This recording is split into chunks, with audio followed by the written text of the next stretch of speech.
Hello, and we are live, and I am trying a new thing through StreamYard, which is what I use to do this, whereby I can stream horizontally and vertically. So you may be able to see me if your phone is like this, but also if it's like this. Let me know if that's working for you. Hello, thank you for joining this History News Live for November. And if you're watching on the playback, thank you for that as well. Let's hop right in with some hellos.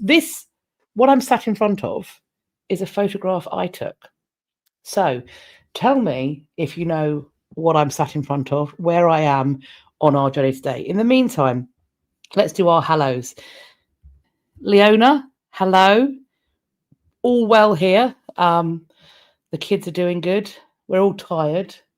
Dominic is still of the opinion that sleep is for the week, but he is now very keen on walking, but prefers to crawl and then climb. So I'm not worried about his mobility because he absolutely can walk. I caught him this morning. He'd managed to fashion a sort of ramp and he was crawling up onto the side tables in his bedroom. So we managed to catch him in time because he's has no fear. So that's what's going on in my house.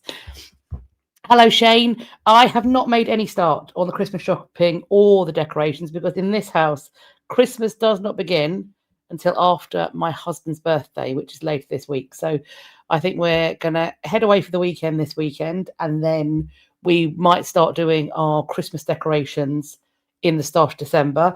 I am trying out a new thing this year. I've prepped Gabriel for it. The new thing is we are telling him that Santa has asked us for a favour and is asking all sorts of people for favours. And that is, when we first set up the Christmas tree, Santa is going to leave some bags by the Christmas tree. And any toys that Gabriel is done playing with, we are going to give to Santa so that he can recycle them, because Santa's all into the green recycling process. And I figure that anything that's in good enough condition, it's better to get it in early days of December, because then you can take it to a charity shop. And that means that people can buy it if they want for Christmas for their kids. And hopefully somebody else can get some use out of it. So that is what we will be doing. Fingers crossed. Who knows? We'll see. Hello, Lizzie. Thank you for joining. Yes, Jessie. Happy Monday to you too. Indeed, lovely to have you here. Leona wonders if there's a video on the history of toys. Now, I have got a history on games, which sort of semi-involves toys, but they're not specifically royal toys. I haven't got a video on royal toys, or for that matter, toys in general, but I have got some books on the kind of toys that we're doing the round. So maybe I could look into making that. Thank you. That's a great idea. Hello, Steve. Thank you for joining. And Sid Archer, hello. Hi, Jennifer. Thank you for joining. Jessie wonders if I'm in a church or if it's some kind of archive. You're closer with archive. You're much closer with archive. Good evening, Stuart. Thank you for joining. Esmeralda, welcome to your first live. Thank you for joining from Michigan. It's Thanksgiving soon, this week, last week, this week. If you celebrate, I hope you have a lovely time with minimal dramas, unless, of course, you enjoy the dramas, in which case, have fun. Try and record some of them. Hello, Scarlett. Good evening to you too.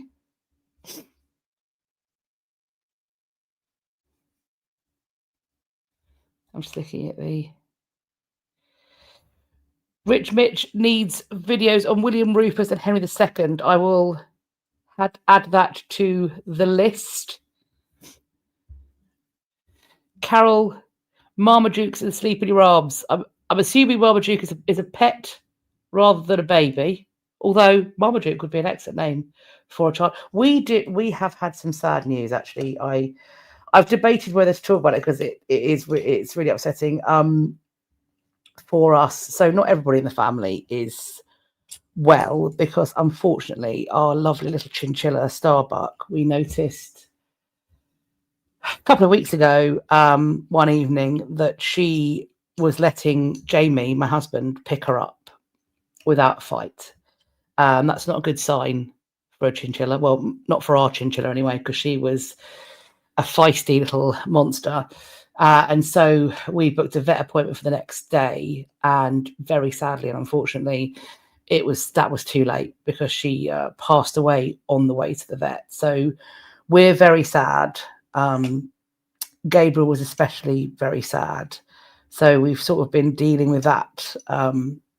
I feel I'm able to talk about it now. When it first happened, I was really upset. And now I'm kind of more composed about it. But yeah, it was awful. And my husband's just devastated because he loved her. We all loved her. But yeah, so that's what we've been dealing with. Esmeralda asks, is there much history on raw toys? Well, there's history on the manufacture of toys. And we also, because of things like mudlarks, we do have examples of toys that various groups of people in society would have had access to. And there are books on that kind of thing, the finds and stuff like that. Hi, Donald Duck. Thank you for making it to the live. MV, hello from Germany. Hello, hello. Thank you for all of your kind words about Starbuck.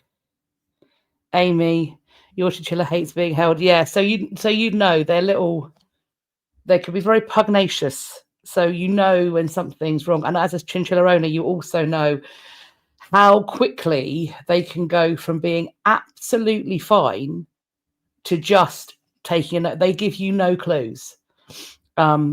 So yeah, it was a shock. She was eating, she was drinking, she was running on her wheel, she was being a little spice goblin. Certainly the day before, Jamie was able to pick her up. So it sucks.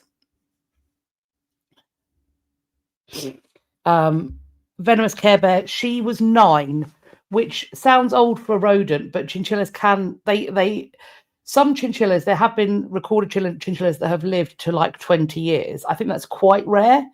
But I think the average is somewhere like 10 or 11 years.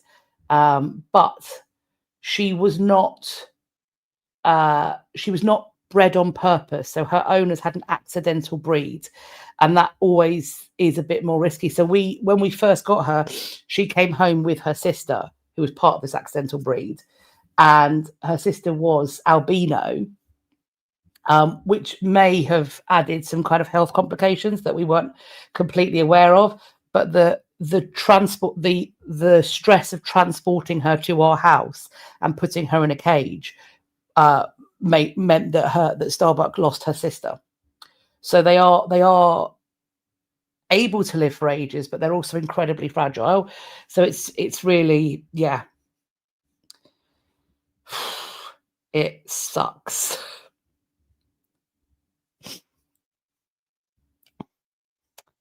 But yes, so we're working hard to sort of cheer Gabriel up, and I think we will. We won't be getting more chinchillas, but I don't think we'll be a petless home for long. It's not going to be an immediate thing, but maybe in the new year we'll be hoping to get a pet. For a number of reasons. We want our kids to grow up with a pet. We like having a pet, and I think it gives the boys a good understanding of being gentle and kind and all those kind of things that you want your kids to be. And also it's nice to have another member of the family. Venomous Care Bear says 10 is pretty good, 6 is the average. Oh, I didn't know 6 was the average. Okay. Yeah. So yeah, she was 9. Shane, it's so hot. It's a parrot or a macaw. I think, I'll be honest with you, I think we're done with exotics for a little bit. it may be something that we come back to. I don't necessarily think it would be fair to have a macaw around a 5-year-old and a 1-year-old. I think we're probably going to go slightly less random in our pet choice, and we're probably going to go, we're almost certainly going to go dog. So I think we're going to Leona can't have a parrot due to language on history after dark. That is absolutely an excellent point as well. Yeah, that's that we've got to avoid that. Shane, so hard to explain lost to a kid. So yeah, he, even though he's 5, he understood immediately. And what was weird is we decided that the best thing to do when Starbuck lost her sister was to get her to pair bond her, to try and pair bond her, which in itself was difficult because they can, if they don't like each other, they can fight to the death very quickly. So we went through the process of having 2 separate cages, gradually allowing them to have playtime. It took weeks and weeks and weeks. And we had this other chinchilla, and she ended up, it was about 2 years before Starbuck passed away.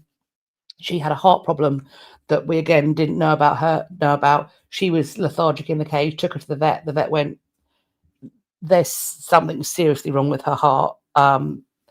And she said the kind of thing would be to put her to sleep. So I didn't think Gabriel remembered Athena.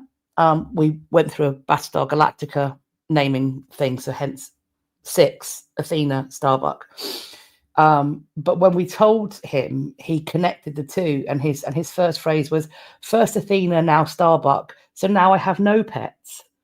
And I was like, and of course, as a mother, your heart just explodes into a million billion pieces.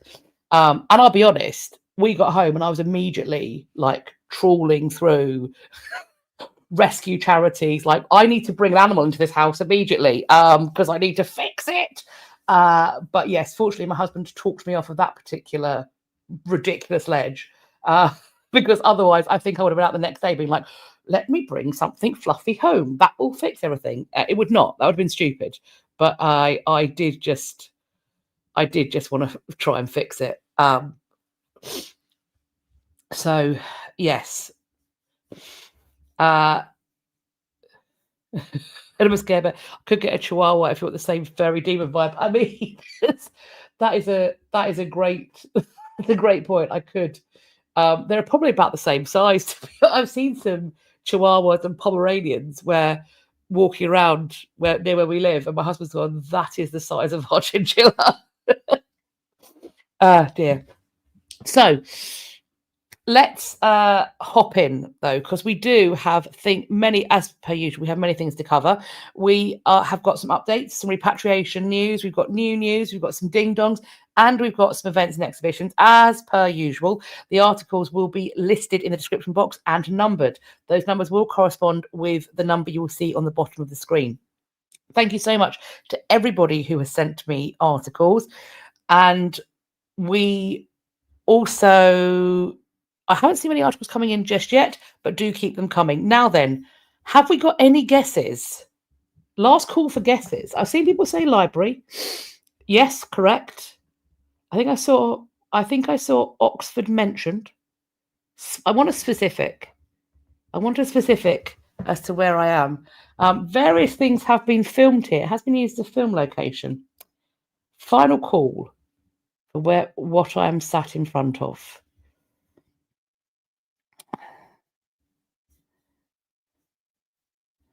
Any more before I start hopping into the thank yous, etc. Maybe Doctor Who was filmed there. Wouldn't surprise me. Not Pitt Rivers. Not too far. It is an archives, Esmeralda. Okay, I'm gonna put you out of your misery. This is Duke Humphrey's library, which is part of the Libraries of Oxford. So I think I was there because I was up visiting an exhibition at the Bodleian, and I got to go on a tour around it. So there we go. That Duke Humphrey's library. Pretty cool, hey? And I don't know if you can see this bit where it's all like boxed off. That is because I think it was Charles I, possibly Charles II, one of the Charleses, not Charles III, when he was studying as king and he was having books, he tried to take books out of the library, but you're not supposed to take books out of the library. You have to sign an oath that you won't. And so what they did was they created a grated sort of private reading bay for him. And so that's why that is there. The ceiling panels, they all have the motto of Oxford or the Bodleian. Not sure. But it's beautiful, isn't it? It's really cool. Steve, yes, it was you. You connected to the Bodleian visit. You were absolutely right. It was. I did take this from the Bodleian visit. It's a good time. There we go. So let us, without further ado, hop in to the thank yous. I have to thank Elverta, Jessie, Yvonne, Joseph, Kelly, Leona, Beth, Katie, Shane, Kate, Snudpuckle, Alicia, Kathy, Mackenzie, Emelia and Beccy. Thank you so much for sending me in those news items. It always means so much that you think of me when you see these history news pieces. Let us hop in to the first of our updates, shall we? Okay, so as we know, after much ado and more awaiting, the Grand Egyptian Museum is indeed open. However, apparently the ticketing policy is causing chaos with claims of discrimination. This museum has been in process of being constructed for some 2 decades. It opened earlier in November. It had this star-studded ceremony, basically. However, there's apparently a problem with crowd control. So 4th of November, images pop up on social media with thousands of people spilling out onto the Giza Plateau, having been denied entry. The museum chief executive had to put out a statement on the Friday saying that more than 27,000 tickets had been sold, which was beyond the limit of 20,000. So there's some sort of problems with the ticketing system. Tickets can be booked online and in physical kiosks. So this apparently is what caused the over-issuing of tickets. There's going to be a switch to an online booking system from December, I believe. Then a week later, the museum is being criticised by Egyptians who had been apparently unable to secure tickets for the Sunday and the Monday. There were claims going around that the museum had reserved a high share of tickets for foreigners, so that meant that locals couldn't go. It was alleged there was an 80-20 split, so 80 tourists for 20 locals. There was a claim that the museum was developing a strategy to ensure a set percentage of tickets went to foreign tourists as a way of easing crowd control issues. The museum recorded 15,200 visitors on a Friday. Apparently 56% of them were Egyptian, and this was cited evidence that there was in fact not discrimination and people were not being excluded, but apparently not everyone has been convinced by this claim.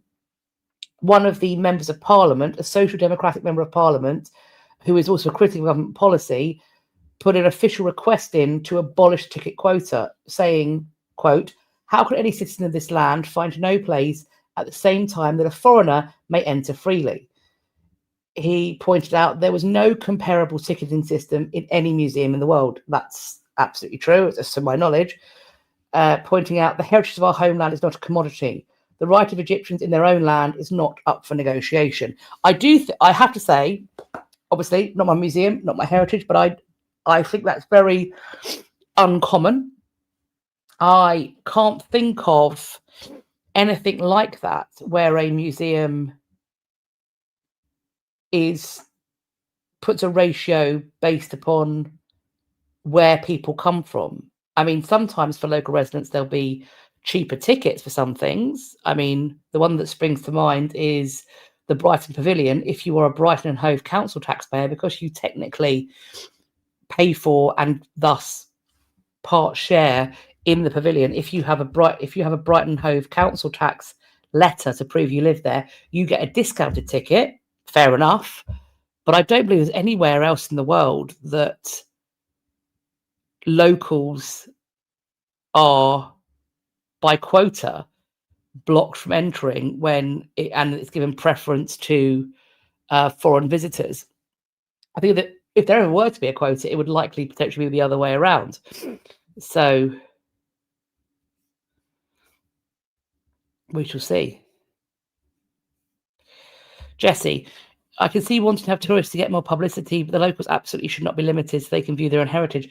I mean, yes, I agree. I think that may be a way to, particularly in the early days of the opening, and I understand that Egypt is very keen to capitalize and profit from tourism money, and that makes total sense. But one way to do it, particularly in the early days, is you have these tickets open for allocation, but if foreign visitors who are coming there with their tourist money want to put that money where their mouth is, maybe you open the museum up in the evenings for the first 6 months of opening for an inflated fee.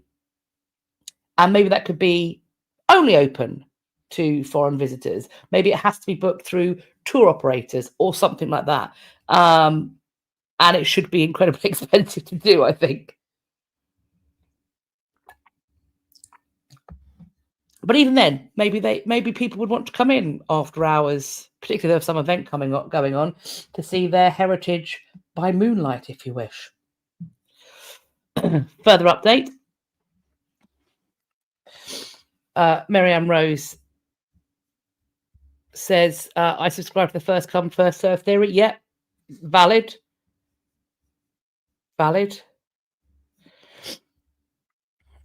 Leona, have a tier price for all, and no matter where you're from. Yeah, maybe.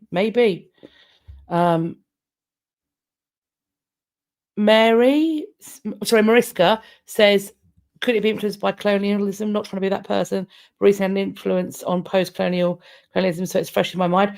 I mean, I think that in essence, yes, because even if the government policy is based upon trying to do their best to claw tourism money out of visitors from nations that hadn't had their hand in the colonial effort, that is in itself a post-colonial situation, because that money exists and that disparity potentially exists because of the legacy of colonialism. So it absolutely relates to the colonial project, because that's where the disparity of wealth arguably rests itself.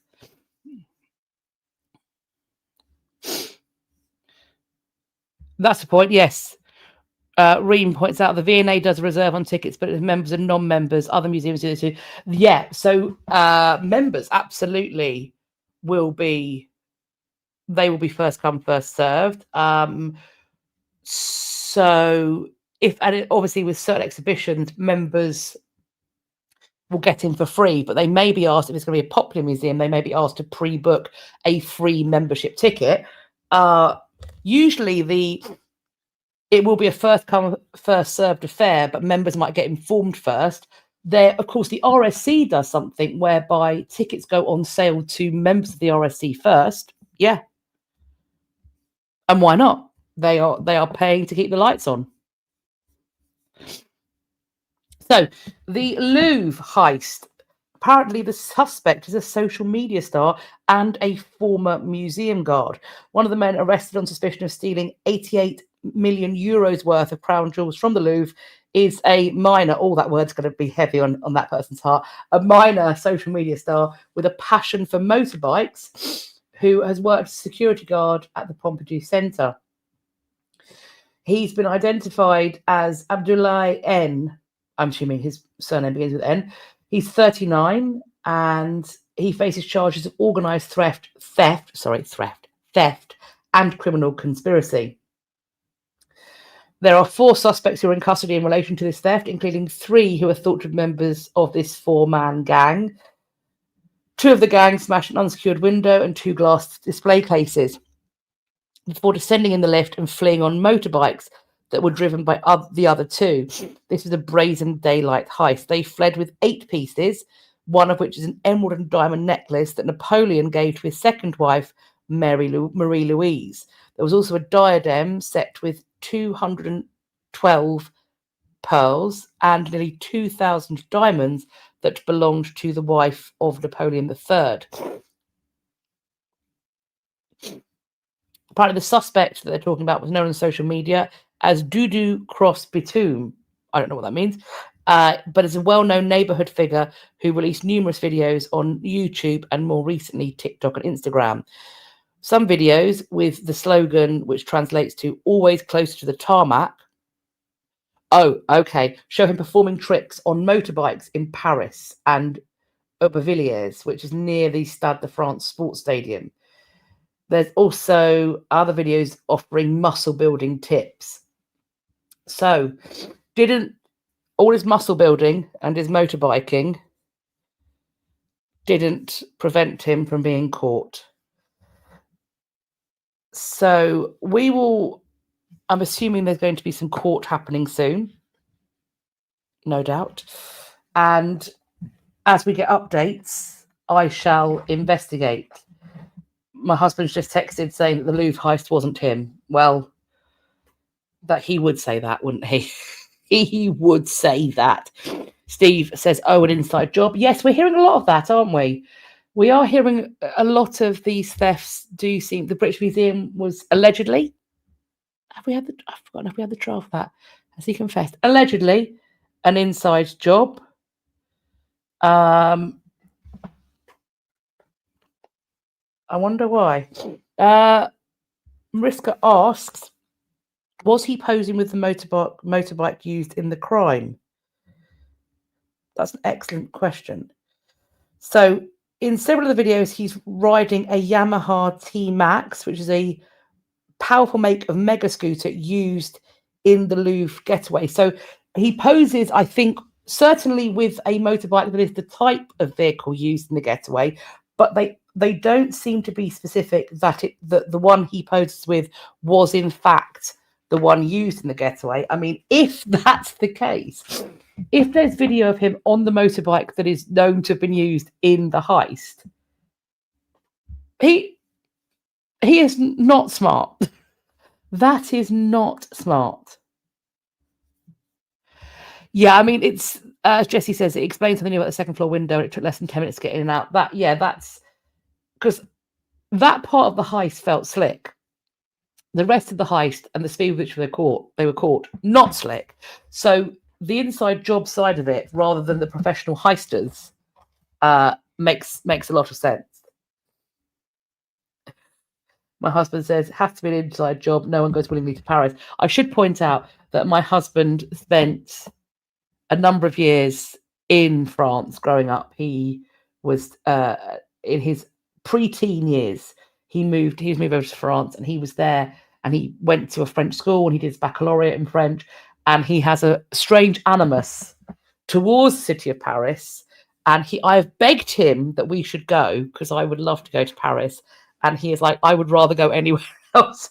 I'm going to convince him, because when he was living in France, he was living in, a much more rural area.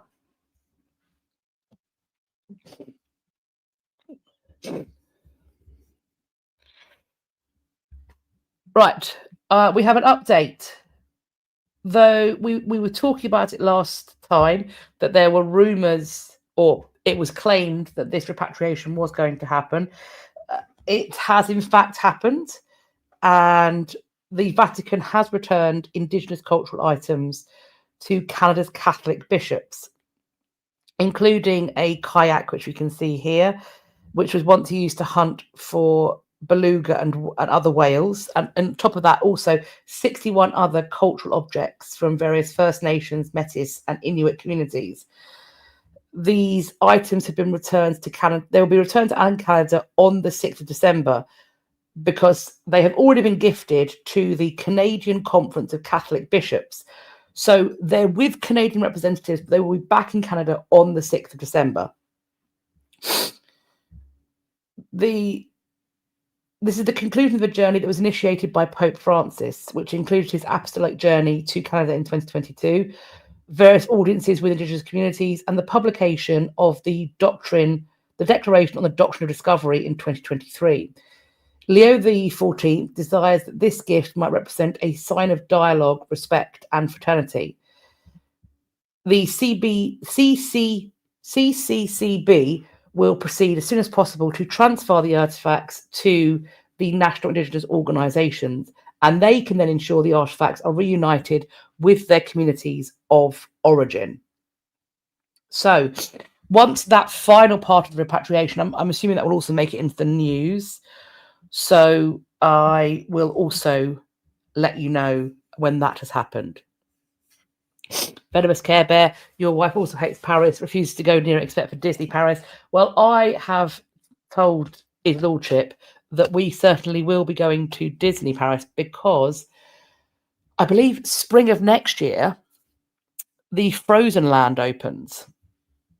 And as I have an Elsa lover in the house, we shall be going to see that. And I'm thinking that we could just do a quick, I don't know where places are, but we could potentially do a quick trip to, Versailles, the Louvre. I won't be stealing anything. And then from maybe also we can go to Puy de Fou. That's another place I also want to go. And I want to go and see mad chariot racing.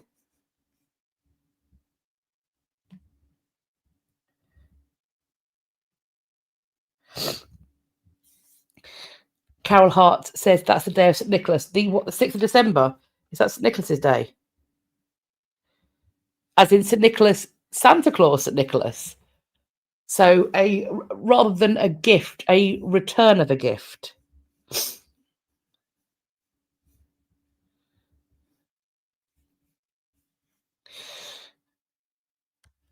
Mariska asks a great question. How do we balance things like repatriation and reverence for cultures with the want to study and understand the cultures in question? So I can only speak from my viewpoint and very happy for that to be challenged, corrected. I'm of the opinion that the items in question, the appropriate reverence for them involves them being managed by the culture and community from which they originate. That in an ideal world, the study of these artifacts, of these cultural properties, sometimes of these human remains, will be done by individuals from the communities from which those people or things or artifacts originated. For that to be the case, we need to tear down the barriers to accessing not just higher education, but beyond that, postgraduate education, and also jobs within the ivory tower of the establishment. Those jobs, particularly in areas like, for example, Indigenous studies, we need to be ensuring that there is a way open for people from those communities who could then go on to study those items, that there is a way open for them to get to the position where they can do that study. That's my opinion, because I think decolonization has to go hand in hand with repatriation, and decolonization doesn't just happen with the item itself, with the repatriation. It doesn't just happen in the museum display, it happens in the boardroom. And for it to happen in the boardroom, it has to also happen in the university, in the classrooms, in the libraries. So that's the way I view it. That's the way I view it. Jennifer says this has made news in Canada, hoping that the Pope/Vatican apologises for residential schools as well, but baby steps. Yeah, I mean, that also needs to happen. Yeah.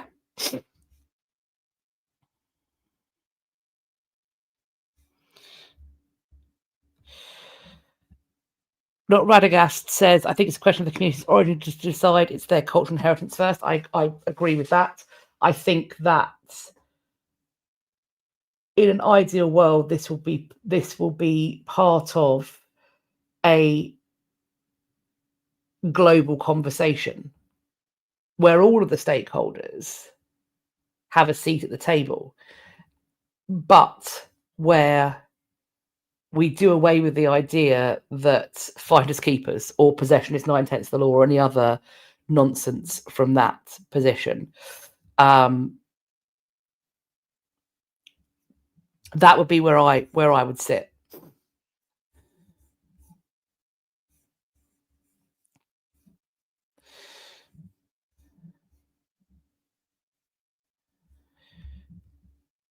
Miriam Rosie says your major museum is dealing with indigenous persons on a reserve and using the local tribes interpreters. Yeah, I mean, I think that's the thing, isn't it? That the kind of the process of repatriation and decolonization, it also has to fundamentally, for it to be done properly and in ways that add value to everybody concerned. It's also, we have to see it as an opportunity rather than a capitulation. I think if we frame it as a capitulation, everybody loses, in my opinion. I think that the return of ownership, whether that involves, and it may not always involve the physical return of items. If, for example, a community is not set up to properly house or deal with the artifacts that rightfully belong to them, and they know and they are prepared for them to be safer in some institution, that doesn't mean that ownership can't be transferred. That doesn't mean there shouldn't be a recognition that this is kindly loaned by. That doesn't mean that the people for whom that is their cultural history should not be able to go in and fact check, proofread, make changes, give lectures on, teach curators who are displaying these items. Like, things should never be the wrong way round or described in ways that are offensive. They should not be, if they are to be repaired, there should be consultation with the community. If they are being upkept, there should be consultation with the community at every stage. And I think those are ways to do it. And also, this conversation is going to evolve because we are at the very precipice of actually having it. But if we frame it as an opportunity to learn more about these things and each other, I'm of the opinion that everyone wins, personally.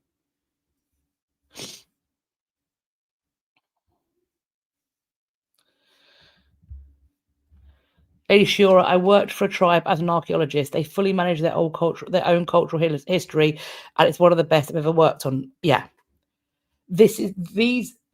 Viewing the return of these items as an incredible opportunity for everybody to learn more about them, I think is the way to go.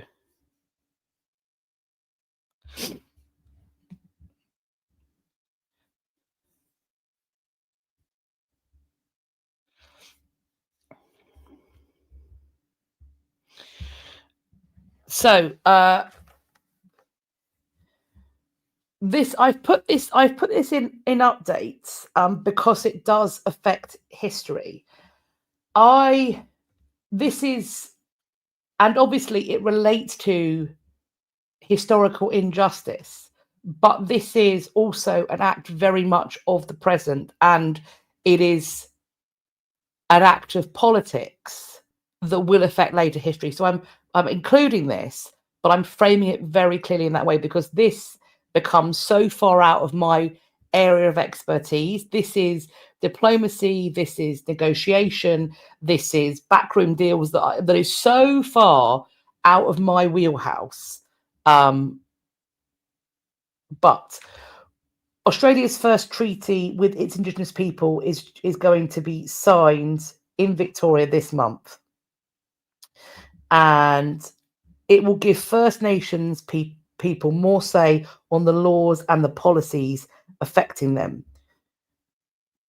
And there's an NPR listen, like a kind of interview on it. So we have things talking about how this reckons with the wrongs of the past and sets a course guided by truth for a better future. It's one that's expected to act on the nearly 150 recommendations of a year-long special inquiry into the impacts of colonialism on Aboriginal Australians. Evidence from the truth-telling process will be used in history education in schools. The treaty also calls for a formal apology to First Nations in the state parliament and more use of traditional names, including for parks and waterways. Reuben Berg says that past treaty negotiations with Indigenous communities in North America were at the front of mind throughout. So, very interested to know how this is going to alter the history curriculum.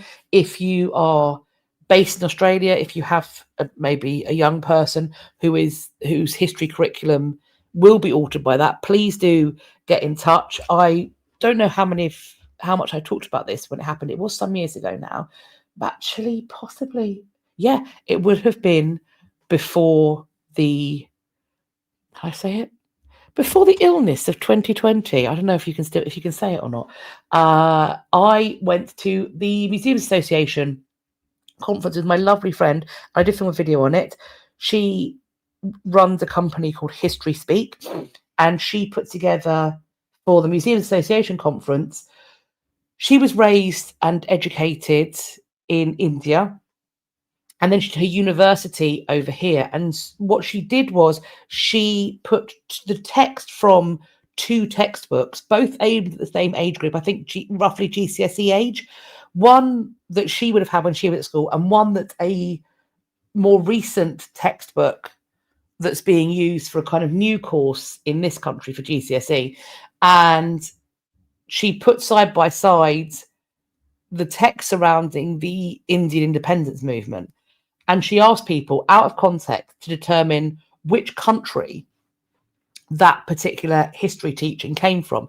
And 9 times out of 10, people got it wrong. But what was really interesting is the way that it reframed their own understanding of how they had been taught history. And there were people that got really emotional actually about it, because that year the conference was in Belfast. And so there were a lot of people there who went through their schooling, and they were of an age, I'm not going to date them too terribly, but they were of an age where their schooling was against the backdrop of the Troubles and sometimes afterwards. But they were sort of talking about how if you were Catholic, you got Irish history, but if you were Protestant, you got English history. And that fact in and of itself made people tearful. And so I think it is so fascinating the way in which the things like this might change the history and the way it's taught. And I'd be very interested to do a site. So if you've got a current textbook, keep it. Which is a really weird request. If you've got a current textbook that deals with the history of Aboriginal people in Australia, First Nations people, please keep it. And then when the new curriculum that's affected by this treaty comes out, I would love to see some screenshots of a side-by-side comparison, just to see the way that a treaty or a legal change can alter potentially the way education is done.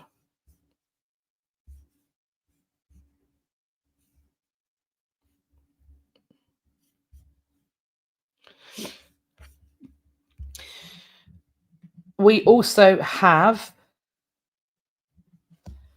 this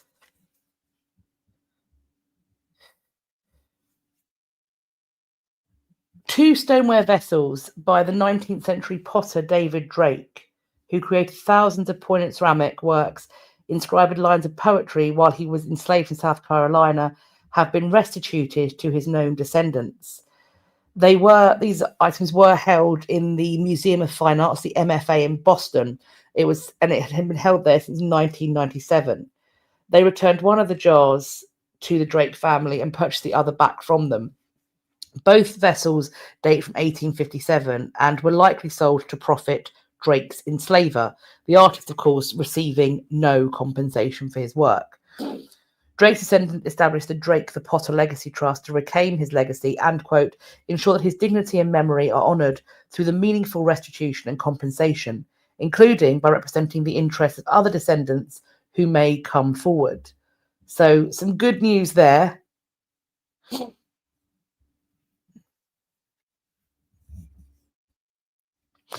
Keeping on, we've got another repatriation. The Netherlands are returning stolen ancient sculpture. That was really hard to say. A stolen ancient sculpture, chewy, to Egypt. This is a 3,500-year-old sculpture, and it's thought highly likely, that's a quotation, that this head, dated from the time of the pharaohs, was plundered relatively recently during the Arab Spring, either in 2011 or 2012. It turned up a decade later at an arts and antiques fair in Maastricht. There was a tip-off. Dutch authorities determined it had been stolen and illegally exported. It's a sculpture, they believe, of a high-ranking official from the dynasty of Pharaoh Thutmose III. It had been offered for sale at the European Fine Art Foundation Fair in 2020. The dealer relinquished the sculpture when authorities were tipped off about its illegal origin. This news comes, of course, as the celebration of the Grand Egyptian Museum has happened. And Egyptologists are hoping that this museum will strengthen demands for key antiquities to be returned to Egypt, including the Rosetta Stone, which, as we know, is in the British Museum. And considering currently the way they are behaving about all sorts of things, I'm not going to hold my breath, even though that is, I think, what should be happening. However, we'll just keep on at them, shall we?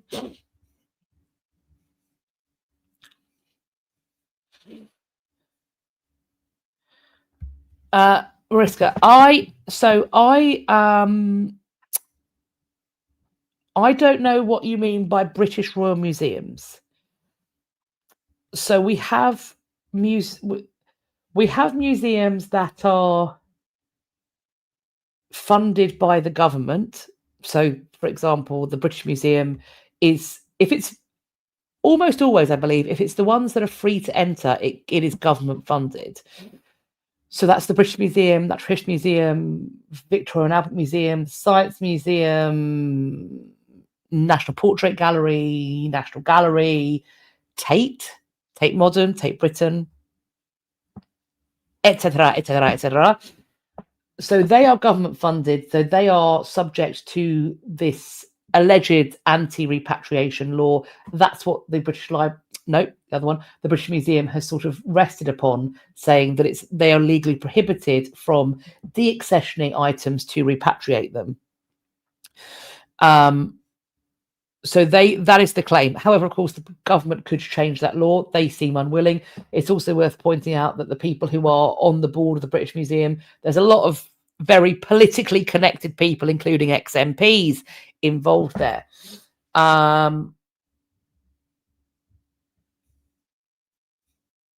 So Riska says most articles here refer to them as royal museums. I'm not 100% sure what that would be. That probably is one of the government funded museums. I wouldn't call them royal museums, even though many of them may have been built on the orders of a royal.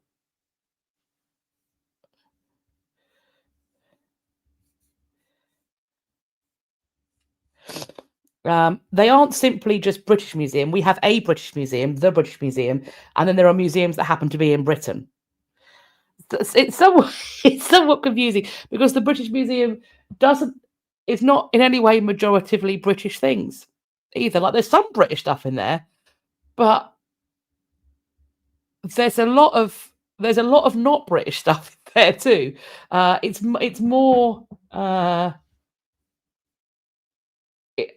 yeah. So I suppose it would be.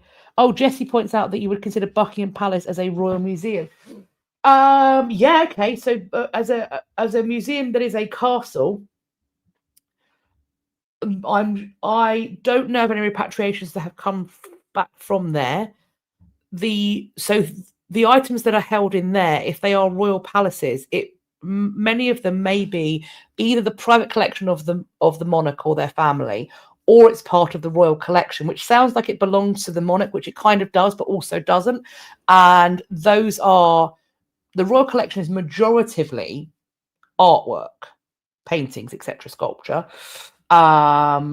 tapestries, So no doubt there are things of questionable origin.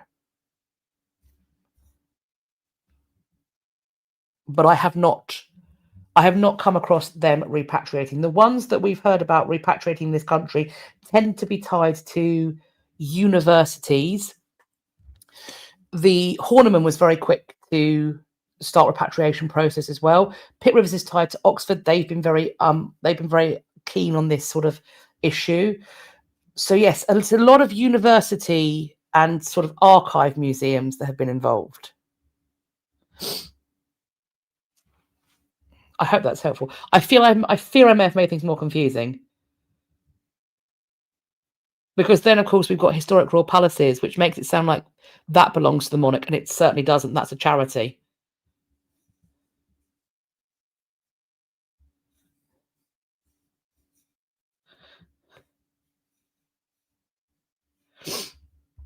Okay, so let us hop on to our next repatriation. A famed Florentine diamond has turned up in Canada. We've just been talking about Canada. I don't know if this, maybe it was in one of the Canadian Royal Museums. So this has been disappeared for a century. During the Battle of Britain, the UK government needed secret location to store a whole bunch of gold, so it turned to Canada, shipped it across the Atlantic, and put it in a hastily constructed vault in Montreal, known as Operation Fish. The lesson, we're told, is Canada and its banks can keep secrets. It should come as a surprise that a famed diamond, once feared lost to history, has turned up inside a Canadian bank vault. It's a 137 carat pear-shaped stone that glimmers with a fine citron yellow hue, and apparently it adorned European royalty for centuries, but it disappeared at the end of the Second World War. It was thought it had been stolen, cut up, hidden away. Turns out, no, it was a closely held family secret. After the First World War, the Austro-Hungarian Emperor Charles I had prized jewels moved to Switzerland for safekeeping, worried about the Bolsheviks and anarchist uprising. His family later fled to Switzerland and to exile. They were uprooted again in the 1940s when the Nazis moved across Europe, and his wife, Empress Zita, fled the continent with her 8 children. Apparently, they didn't know what was causing that. They not enough TV on. And they arrived in the United States with jewels in a cardboard suitcase. They then went to Canada and settled in Quebec. It's thought that this suitcase then went into a bank safe, and then in that safe it stayed. Only 2 people, the Empress's sons, Robert and Rodolphe, were told where the diamond had been hidden. Before their deaths, they then passed this information on to their own sons. So essentially, this has been kind of going down the line. Briefly, the Shah of Persia, the 99-carat stone recut from a large diamond, was thought to be part of the missing Florentine. Others suggested a recut diamond off of sale in Geneva in 1981 could be the Florentine. But the stone unearthed in Canada is most certainly the genuine historical Florentine diamond. The family said it's going to display the diamond at a Canadian museum in coming years, adding that it won't be up for sale and they won't disclose how much it might be worth.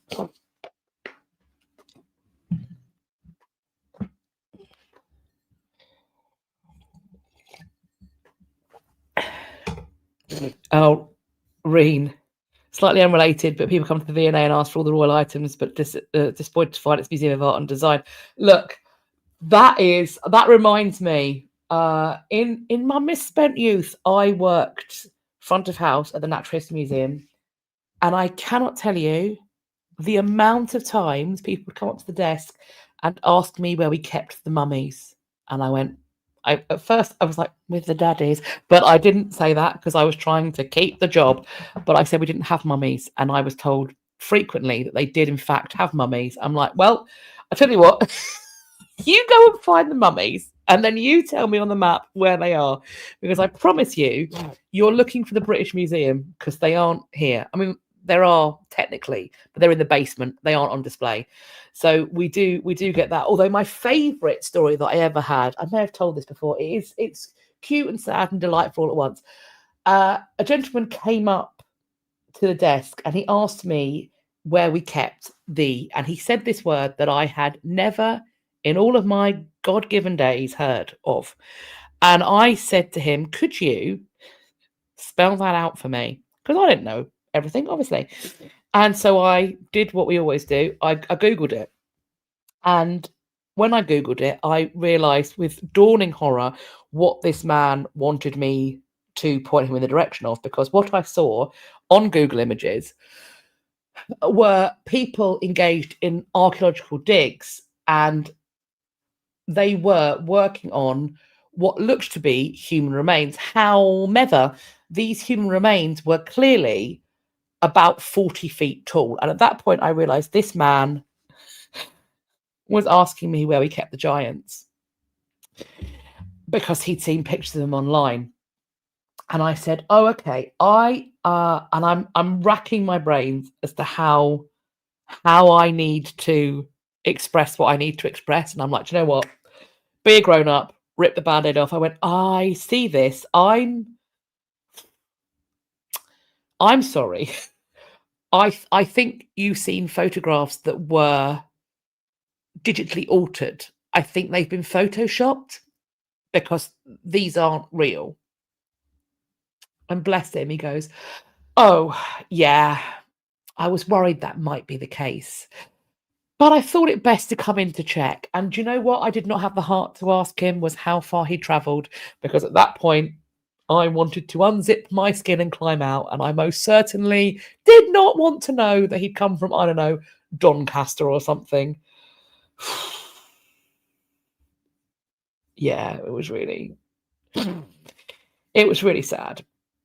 But he was nice about it. I didn't get sworn at, which was, not uncommon. That did happen also.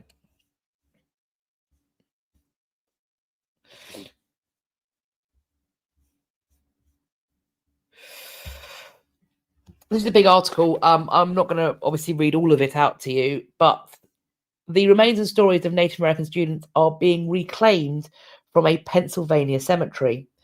This is the latest round of exhumations of Native American students from a cemetery at the former Carlisle Indian Industrial School in Pennsylvania. It's resulted in the remains of 17 students being repatriated to their families and tribes. These are the Cheyenne and Arapaho tribes of Oklahoma and the Seminole Nation of Oklahoma as well. The Carlisle School had not held its first class when Matavito Horse and Leo Road Traveller were taken there in 1879. Drafted into the US government's campaign to erase Native American tribes by wiping out their children's identities. A few years later, Matavito, a Cheyenne boy, and Leah, an Arapaho girl, were dead. So this is about reclaiming these human beings and burying them in the appropriate way, according to the ceremonies of their community and their tribe. As they point out, these original burials were without consent. There was no Native American burial. These kids are kidnapped, dumped in a grave after they die at the government's hands, and then moved so they can pave over the graves, said the 4th US Circuit Court of Appeals Judge Pamela Harris. Do you think Congress's point was like, we really need to preserve that setup? Well, no, they don't. And good thing that has been sorted out. More to come, I hope. I will keep you updated.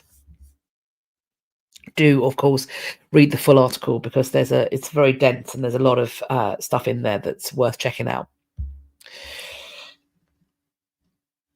This might have been something that needs to go in the updates.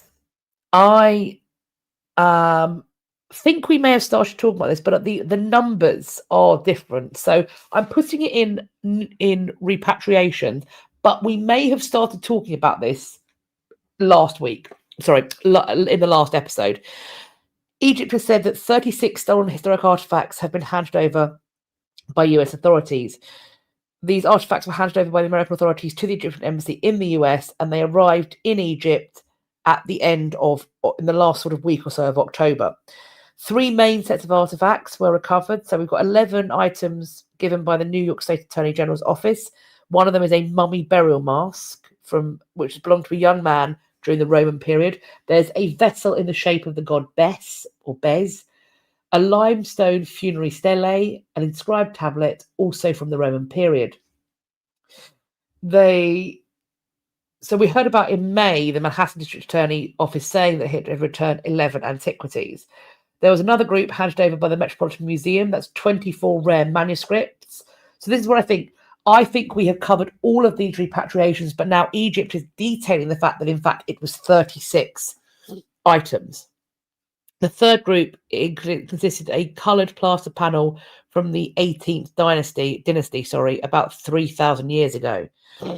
And so I think we have covered all of these repatriations as separate things. They are grouping them together as a sort of tally list of everything that's been achieved so far.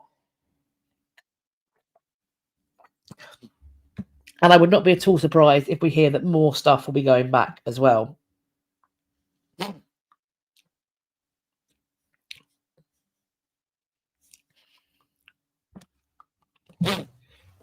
So our last repatriation brings it closer to my home, and that is the Stone of Destiny. The Stone of Destiny, referred to as the most beloved UK medieval rock, but it is also said that it has not survived entirely unscathed. Also known as the Stone of Scone, or Scone, depending on where you're from. It's a sandstone slab that was brought to England and put in the coronation chair. The Scots had used it in their coronations before it was stolen by the English. They're using the word Brits. That's erroneous and inaccurate. So the English stole it and brought the stone down, in the logic that without the stone they couldn't crown a king. There are, though, claims that that the stone is not complete, that there are fragments that exist elsewhere. Geologists have collected their own fragments to study. The Geographical Society, the British Geographical Society, has had at different periods crumbs from the stone. And there was also a suffragette bombing in 1914 that chipped the stone further. In 1950, the stone was stolen from Britain by Scottish students and it was dropped, I imagine because it's pretty bloody heavy. And there was a repair that then caused additional fragmentation. There are 34 small pieces that link to a 1951 repair. There has been a business of trying to track down these various fragments. In 2024, a piece turned up at the SNP headquarters. The SNP co-founder, John McCormack, who funded the 1950 Scottish theft, gave a piece to his son Neil, who then gave it to Alex Salmond, who was the leader of the party for some time. Another fragment was given to an Australian who visited Scotland, who spoke to him about the stone. Her family then gave the artefact to the Queensland Museum. A fragment also became integrated in the Diamond Jubilee stagecoach, which was made by an Australian coachmaker, and it has transported the monarchs of Britain in 2023. A Canadian journalist got another bit of it, and the students involved in the 1950s theft also kept pieces for themselves. Kay Matheson put one in a locket, while Ian Hamilton put on a silver brooch for his wife. There has been a call to form a composite biographical approach to the stone, its fragments, and its replicas, to understand the meanings and significance of them. So there are bits and pieces flying everywhere. And there is this research is really sort of showing things as they are. I think it's very interesting. I'm just seeing.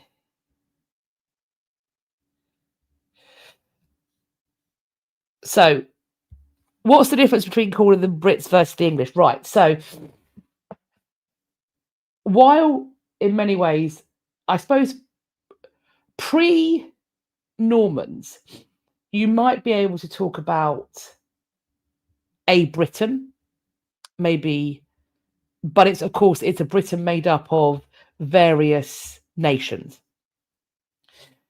We don't have a United Kingdom of Great Britain until after the Act of Union in the reign of Queen Anne. There is a very distinct difference because arguably we are all British, unless you're Northern Irish, but we are all British. But so to say the British took the stone from Scotland doesn't make sense. The English took the stone from Scotland. Because that would be like, then you could equally say, potentially, that in 1950, the British people stole the stone of Scone and took it back. Well, no, Scottish people stole it from England because it's that becomes regional. Britain, as a whole landmass, my understanding of it, is different to that.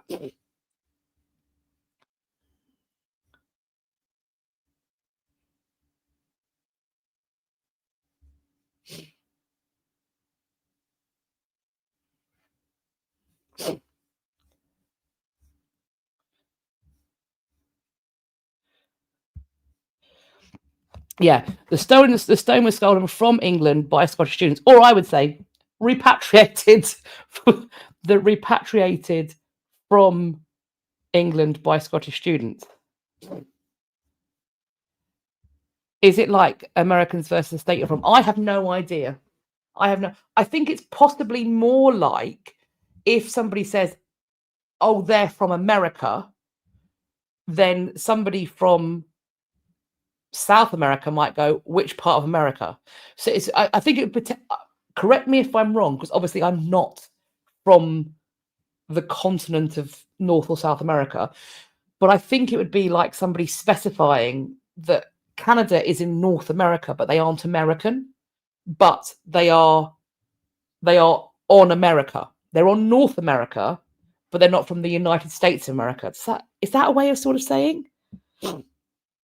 I think it's more like that than state by state, because somebody might say that a Canadian comes from North America, but they're not American. I could have got that wildly wrong, and that could be wildly insensitive. I apologize if I've got that, if I've completely misunderstood. But that's what I think it's like. Oh, Venomous Care Bear. Yes, I say I'm from the US, the United States. I can't just say I'm an American when I meet people here in Chile.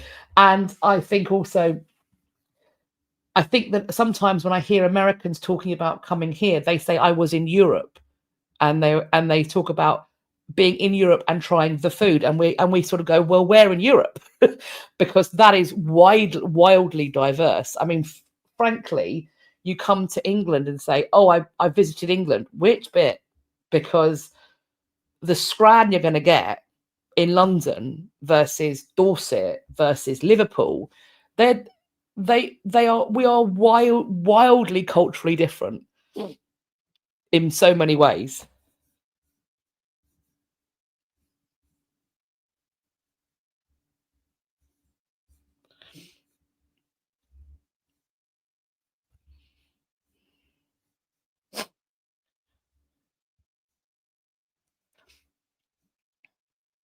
Okay, so we're on to the new news now, friends. Let's go. Let's do this. Roman tablets have been discovered in ancient walls. This was made this scroll is made in France, known as Isanodorum during the Roman period. It occupied a strategic position along trade routes that connected modern-day Lyon to the Alpine passes and northern Italy. In studies previously, they found public and domestic buildings, workshop areas, a large temple, and a bathing complex. But now this latest excavation, they have gone through several ancient wells, and they've got a collection of wooden artifacts, including writing tablets. And the waterlogged conditions have been spectacular. Wells, not walls. I think I misspoke and said walls. Wells. So these are the things that you put the wax in, and then you write it with a stylus. They also found combs, spindle whorls. I'm not quite sure what those are, unless they are for spinning flax, yarn, wool, fabric, cloth. I'm just saying words now. Small boxes known as pixies, and the wooden sole of scolpone type shoes. These are shoes, wooden soled shoes, to which a piece of leather is attached. I suppose sort of like a flip flop, but a bit different. What's interesting is that it would correspond to a current size 27 left foot. So a child of around 4 to 5 years old. So that's absolutely amazing. What great finds, and hopefully we'll hear about more stuff coming out of it.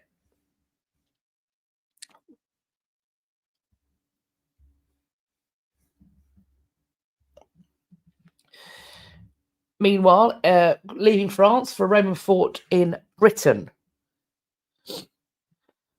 This one referring to northern England. But of course, when you talk about Roman Britain, that is of itself a distinct landmass, arguably up to Hadrian's Wall. At some point during the Roman Empire, a man was stationed at a fort in northern England, and he had a signet ring with a blood red gemstone which had a scene from Roman mythology. We've got on this, I'll be honest with you, I have looked at it various different ways, and I can't quite see what they're talking about, but I will believe them. 2 Cupid figures picking grapes with a goat-like creature standing nearby, and he would have used this as his personal stamp mark to seal his letters. This is at a place called Bremenium, thought to have been built late in the 1st century CE, an important military outpost even after the completion of Hadrian's Wall. This burgundy intaglio has a unique design that was uncommon for Roman artifacts. It more closely resembles items that were found in Croatia and northern Italy, which possibly suggests that whoever's wearing it has come from somewhere in the Mediterranean. We can see they've also found oil lamps as well, a votive oil lamp that would be used on an altar. These round of excavations have been underway since 2021, but the site has been under investigation more broadly since the mid-19th century. This is being done to inform the conservation work inside the national park, but also to help them understand how people in the past lived based upon the remains they've left behind. There are annual excavations which offer a chance for members of the public to get involved. There were 44 adult volunteers this year, 3 younger participants, and 24 archaeology students from Newcastle University. One volunteer, Barry Mead, who's volunteered for the past 5 years, said the best part of the experience is being the, quote, first person to see any of the items dug up in 1800 years. I do love a bit of volunteer archaeology. I think it's fabulous. Love it.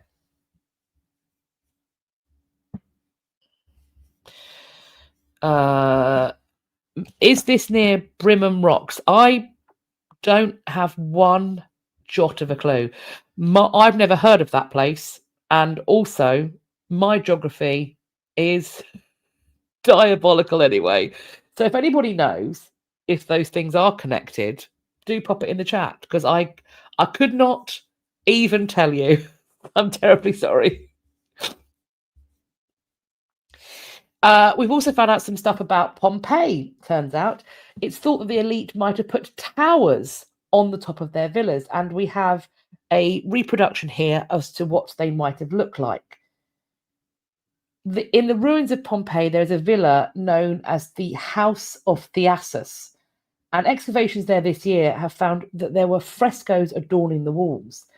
Now they're trying to find out more of the secrets of this house, and they've reconstructed it digitally, this tower that might have once been attached to the structure, which probably offered sweeping views of the city and the Bay of Naples.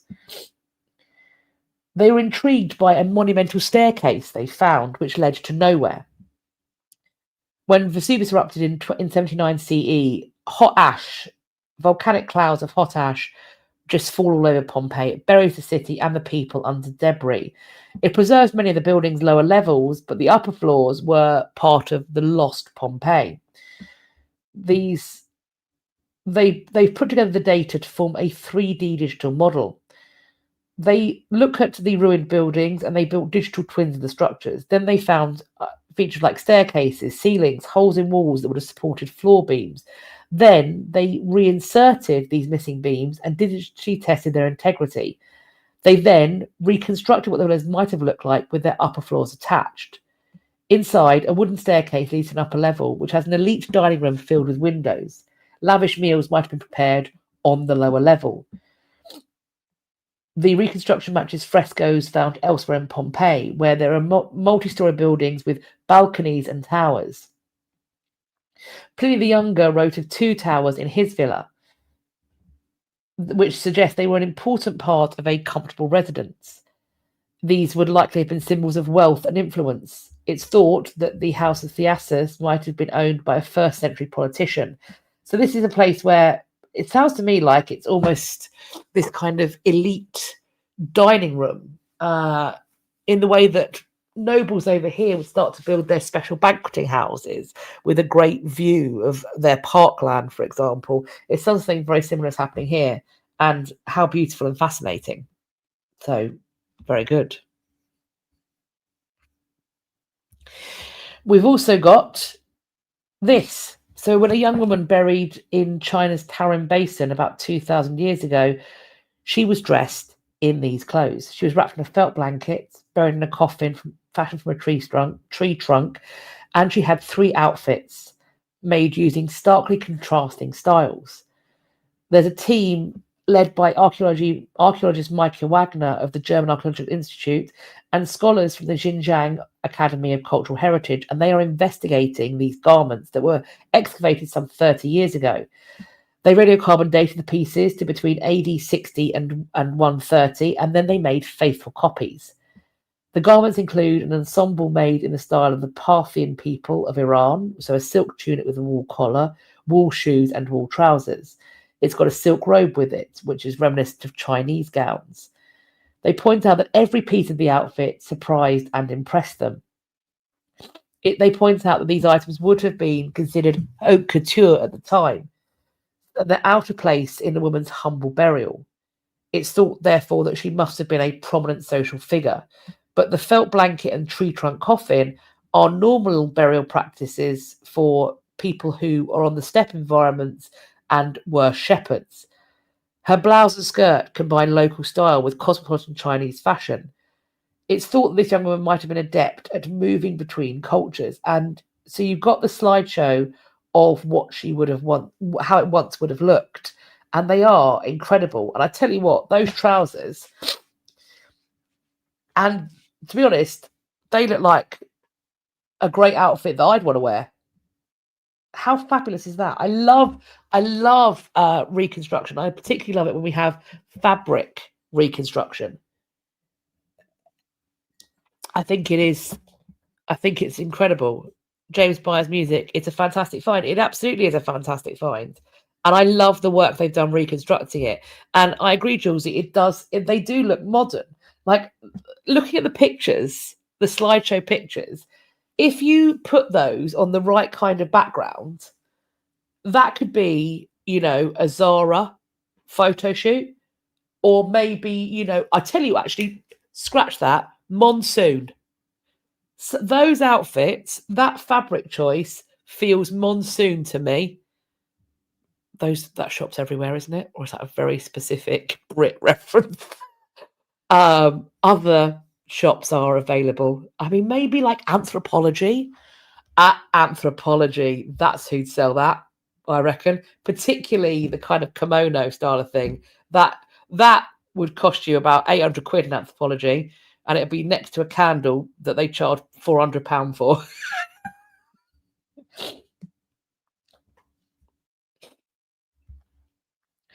There's a rare gold pendant that apparently dates to a mysterious moment.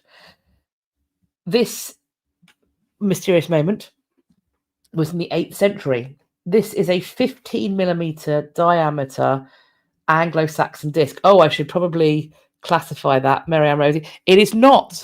I'm not referring to it is the same spelling, but there is a shop over here and they have a sister shop which sells earrings and purses and things called Accessorize. And Monsoon, a lot of silk, a lot of heavy embroidery. I feel the aim is boho. Expensive, not anthropology expensive, but expensive. So this Anglo-Saxon disc was found in Swathingham, which is in Norfolk. Historian Helen Geek, she's part of the Portable Antiquity Scheme, said it was a really rare find. And it's got designs that are similar to those that are found on coins at the time. But this, though, is a pendant. It's thought to be early 8th century because it doesn't really fit with anything else. The odd things is that people are still wearing things like the pendant, but they don't lose them much. So the knowledge they have is from graves, essentially, when they're finding things like this.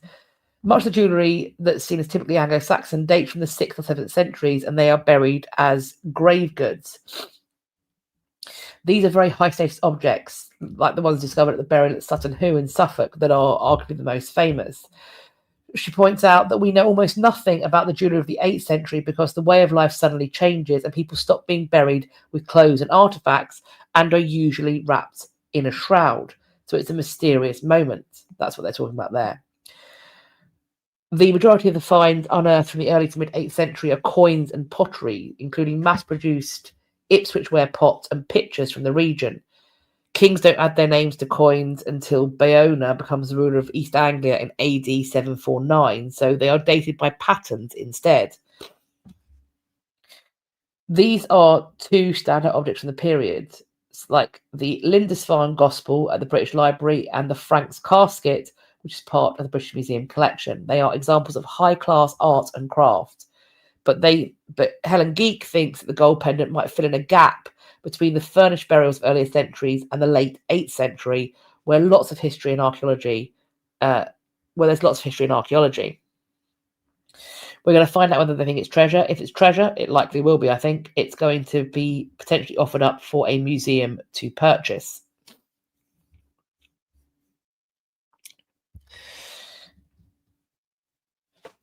First scientific evidence of the Black Death or plague has been found in Edinburgh on human remains. This plaque on a child's teeth has been found to contain pathogens for the bacteria for the bubonic plague. This was originally excavated in 1981, this skeleton, human remains, and it was from the grounds of St Giles Cathedral. The remains have been DNA sequenced, they've had isotopic analysis, and they've been radiocarbon dated. Apparently this find is very exciting. I feel, though, Susan Pilling, didn't Helen Geek work on Time Team? I believe that rings a bell. I believe so. I think, though, she may have come onto Time. I'm happy to be corrected on this. I may be misremembering. I think, though, she featured on Time Team because of her work with the Portable Antiquity Scheme. So I think she came in as a representative for that. Or maybe that was towards the later series. Happy to be correct on that. I may be misremembering. So the human remains we're talking about here, they date from between 1300 and 1370, which coincides with the Black Death. And they exhumed 115 almost 45 years ago, so that they could make way for steps inside the cathedral on the Royal Mile. If you've been to the Edinburgh Fringe, you'll be very, very familiar with this particular church. The teenager has the ancient DNA of the bacteria of the Black Death, the bubonic plague, which is really exciting. I mean, I'm sure it is, but at the same time, don't tinker too much, eh? Don't wake it up. Let's keep it nice and calcified in the calculus, hey? Let's do that. So, as we know, this is one of the most fatal pandemics in history. It's thought to have wiped out about 50 million people in Europe. There were 5 layers of bodies in the cathedral's grounds, covering about 100 years. Without the DNA, they wouldn't have known how the person died. And by examining all the cemeteries in a proper scientific way, they can change the terms of how they understand and chart our history.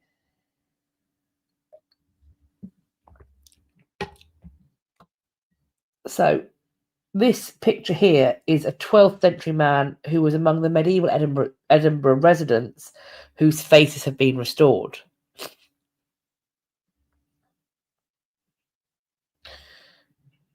They point out this, they have no doubt there's much more left to uncover, and the heritage and shared stories will be enhanced over time.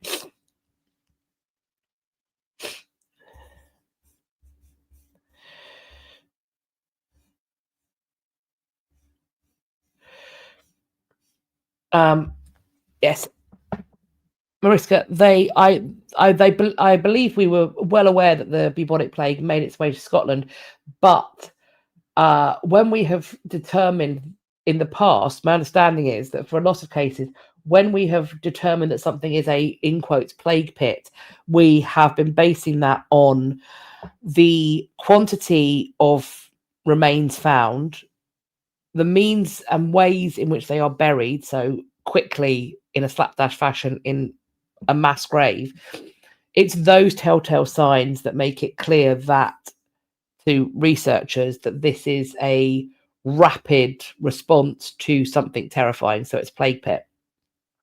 Because plague doesn't leave, well, until now, doesn't leave traces on the bone, but apparently it does leave traces in the plaque of the teeth, which potentially opens up a whole range of other things for remains we find where the cause of death is unclear.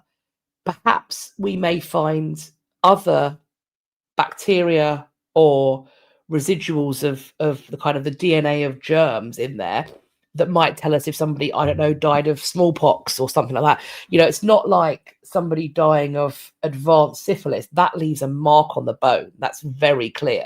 When it comes to things like the sweating sickness, the plague, smallpox, those things don't get written on the bone. If, of course, they find smallpox bacteria, that becomes, of course, a lot more dangerous.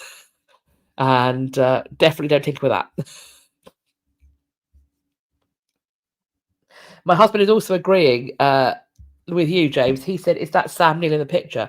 Well, if they need to cast somebody, you've both said the same thing.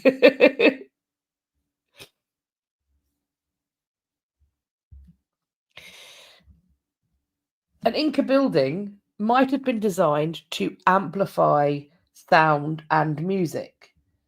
This is in the Peruvian town of Heautarara. There is a 15th century Inca building. It's known for its intricate architecture, like the structure seen across Machu Picchu. There are 3 stone walls and an opening. They think now they found the reason for the design, that it's the express purpose of amplifying sound and music. One of the historians at the University of California says, "We're learning that sound was incredibly important for the earliest cities dating back several thousand years BCE. Builders were incredibly sophisticated with their oral architecture, and the Incas are one part of this long, sophisticated tradition of sonic engineering. It's known as a tent house, a name that references its open-ended structure. It's the only known surviving tent house, as these constructions weren't as structurally sound as other Inca building. It survives for a fairly ironic reason. Spanish colonizers ordered that the Church of San Juan Bautista be built on top of this tent house in the 16th century as a means, arguably, to override Inca heritage. But it actually ended up providing it with the stability it needed to survive this long.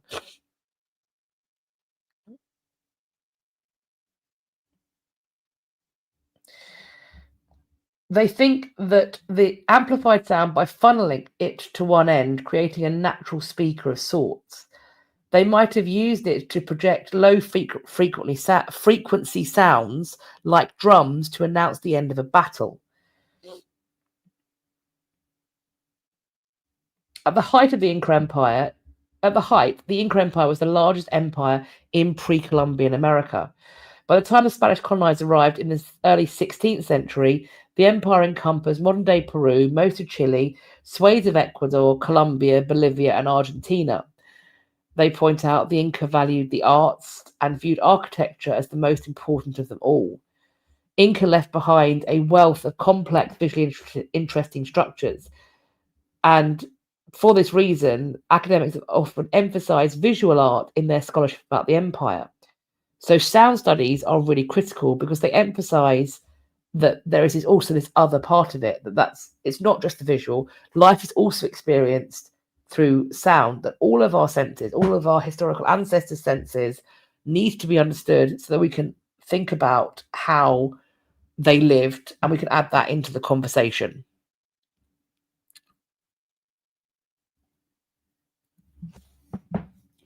We've got some upsetting news here.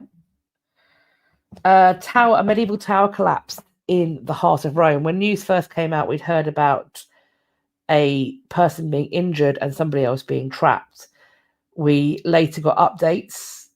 Octave Strozzi, who was 66, was pulled out of the wreckage at 2300 local time, which was 12 hours after a section of the Torre dei Conti on the edge of the famous Roman Forum close to the Colosseum gave way and trapped him beneath.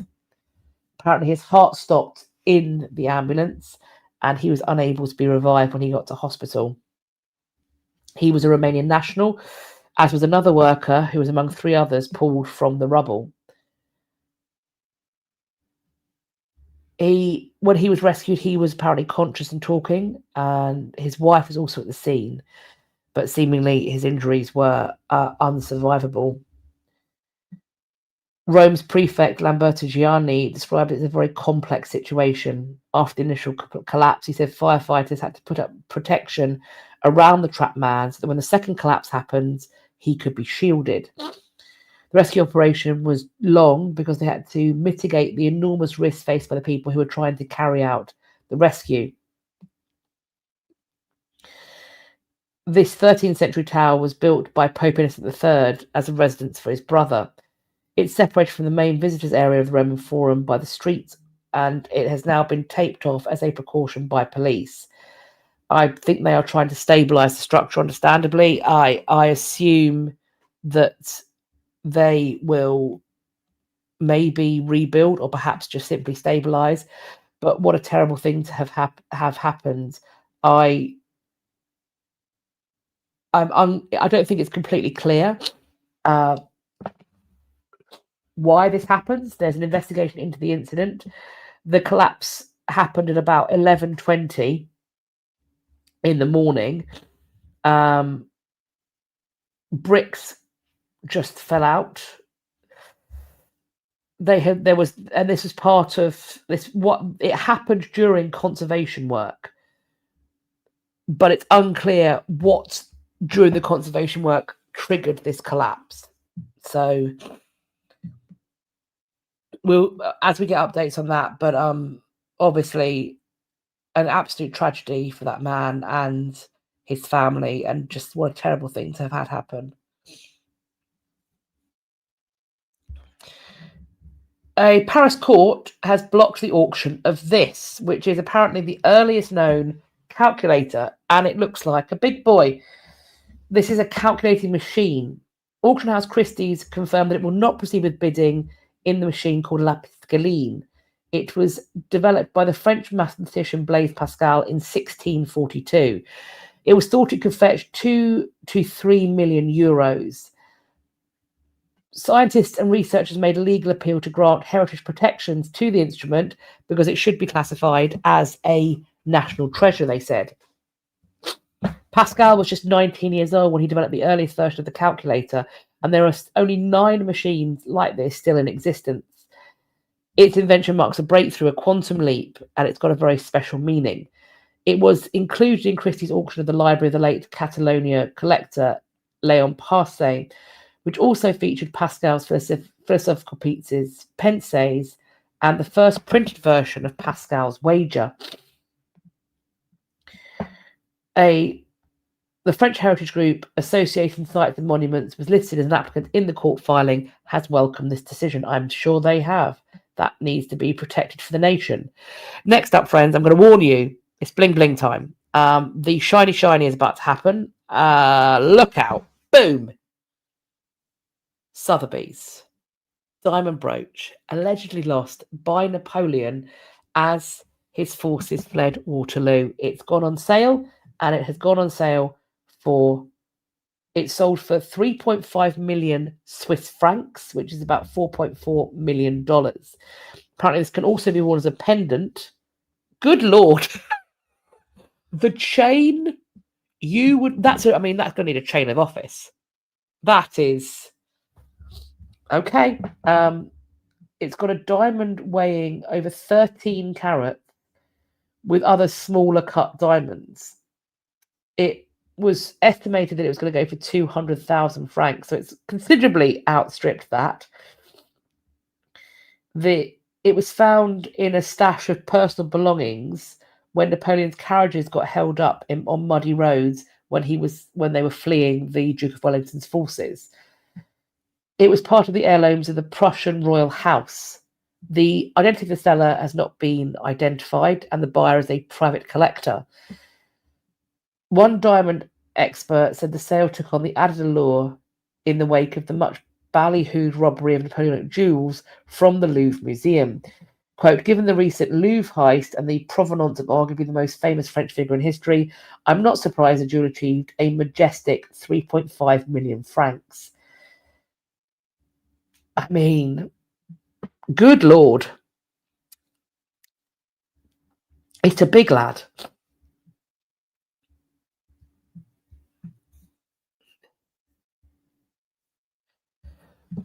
Marianne Rosie, why would a soldier have a diamond brooch on his person? Well, technically, it wasn't on his person. It was in his carriage.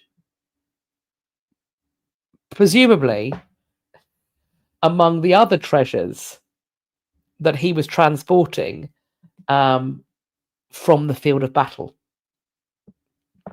Why do you take a massive diamond brooch to the field of battle? I don't know. I'm not Napoleon, but I assume it had some purpose. Maybe it was the plan for when he won, he would bedeck himself in diamonds the size of a duck egg and wander about with his hand in his jacket, like they seem to have loved doing for some reason, best known to their good selves.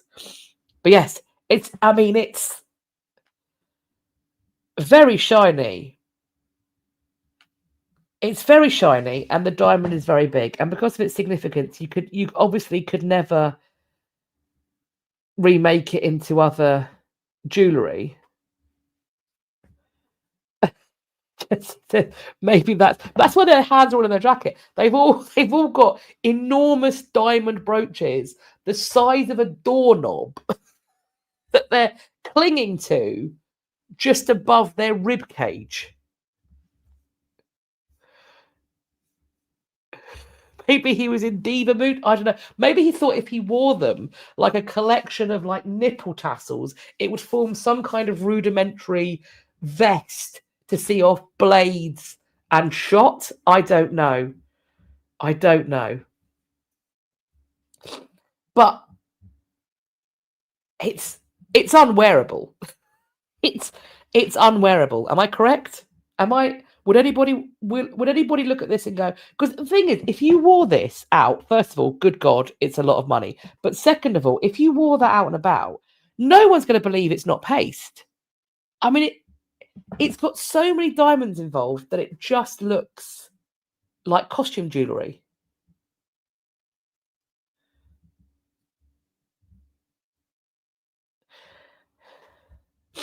I mean, I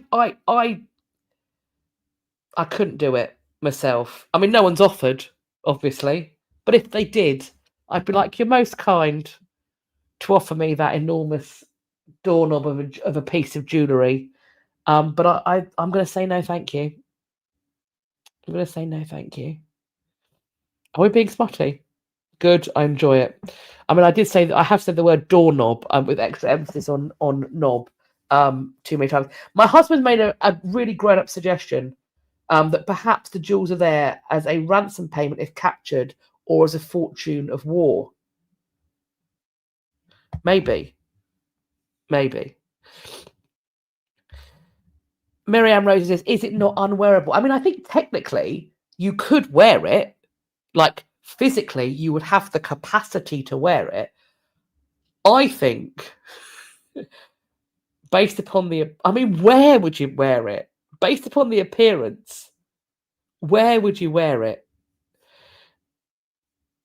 Steve, if Nelson had got hold of this, you know who would have had it out of his grubby little hands the quickest? That would have been in the sweaty paw of the Prince Regent, later George IV, before you could whistle. If George IV had got hold of that, he probably would have plucked out his own eye just so he could mount it on an eye patch and be like, this is Napoleon's jewel. He's got his table. He's going to have his jewel.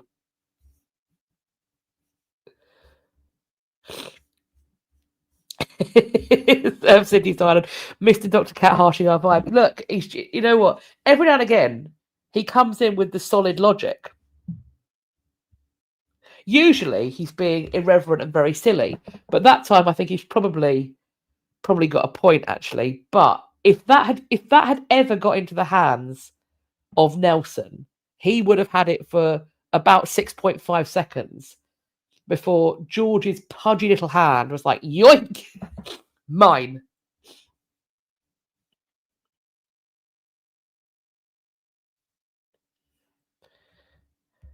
Have I seen what he wore when he got shot? What were they? Not the jewellery. I've seen Nelson's waistcoat and stockings, which are blood-soaked, and in the National Maritime Museum. I've seen those, but not jewels. Not jewels.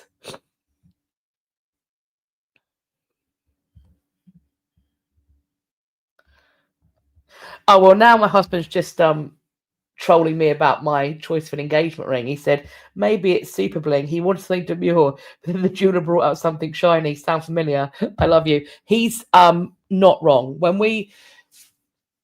I'm just going into all of the kind of background stories now. So when my husband proposed to me, before he was my husband, obviously, when he was just the man who lived in my house with me, he came back and he said, well, first I ordered fried chicken. It was very stressful.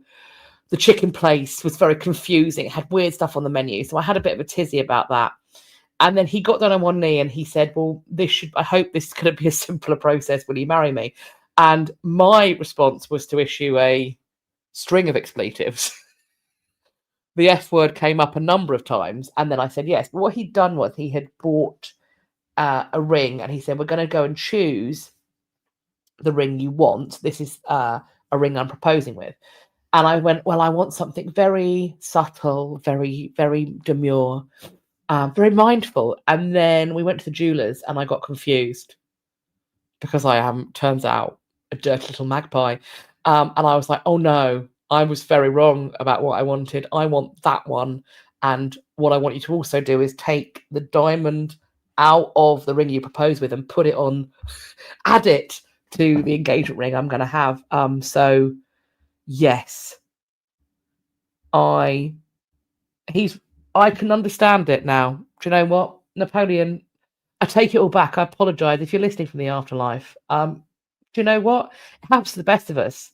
It happens to the best. You know, 1 minute you're minding your own business, thinking you want a demure, subtle ring, and then the next second you're in a jewellery store in Brighton, not a Brighton basement, keep your mind clean. You're in a jewellery store in Brighton and the shiny has taken you over. You're possessed by it. It's not even your fault anymore.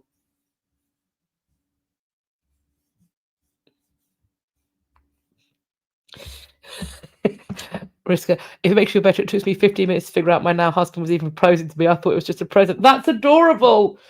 That's adorable. Possibly better than you screaming at him to F off, which I did a few times. And then we had fried chicken, and I was very happy that I was engaged.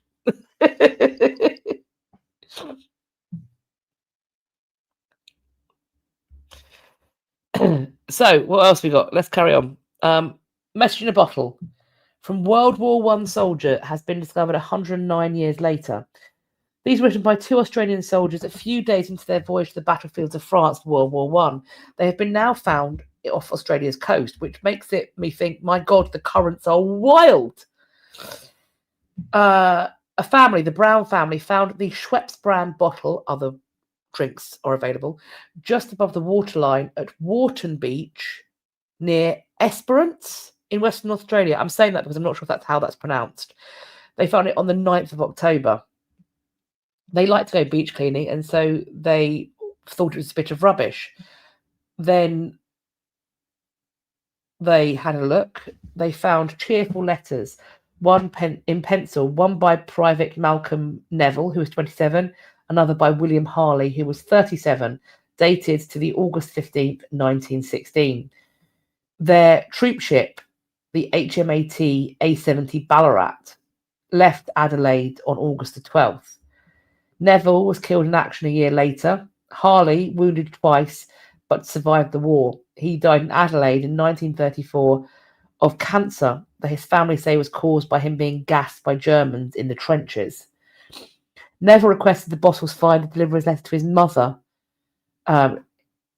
Harley's mother was dead, was 1916, was happy for the fine to keep his note. Neville wrote to his mother that he was having a real good time. Food is real good so far, with the exception of one meal, which we buried at sea. The ship was, quote, heaving and rolling, but we're as happy as Larry. Neville wrote that he and his comrades were somewhere at sea. Harley wrote they were somewhere in the Blight. So that's sad, but also what an incredible thing to find. They think actually it probably spent more than a century ashore in the sand dunes, but erosion of the dunes caused by the swells along the beach in recent months might have been the thing that dislodged it. Although the paper was wet, the writing was legible. The bottle is in pristine condition. Harley's granddaughter was absolutely stunned by the find. We can't believe it. It feels like a miracle, and we very much feel like our grandfather has reached out to us from beyond the grave. Neville's great nephew, Herbie Neville, said his family had been brought together by the discovery. How cool is that?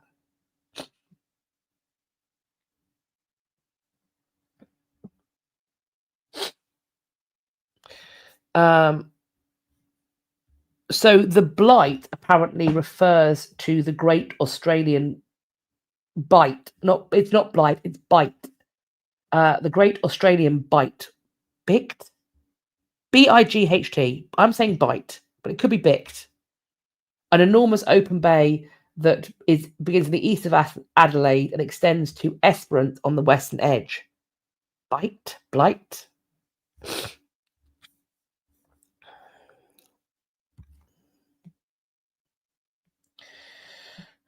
Fine Art Museum of San Francisco has been given a gift of 1,600 works from a local collector. It includes the De Young and the Legion of Honor. The donated works are going to be stewarded by the Fine Arts Museum of San Francisco's Adambach Foundation for Graphic Arts. There are paintings, antiquities, decorative arts. There's a 19th century painting by Gustave Moreau, a 19th century bust by Charles Henry Joseph Cordier. Other gifts that have entered via this campaign include paintings by Canaletto, Angelica Kaufman, Georgia O'Keeffe, John Singer Sargent, Camille Pizarro, and Marie Guillemine Benoist. Many other paintings. There's also been contemporary works, Ruby Neri, Rashad Newsom, and Maria Guzman Capron.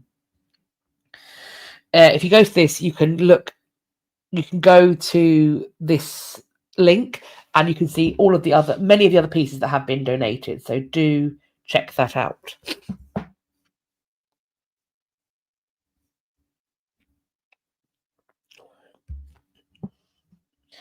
A man digging a swimming pool in his garden has found gold worth $800,000.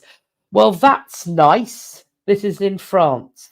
He informed the authorities after he made the discovery, and they allowed him to keep the gold, as it did not come from an archaeological site. He found 5 gold bars and many coins buried in plastic bags.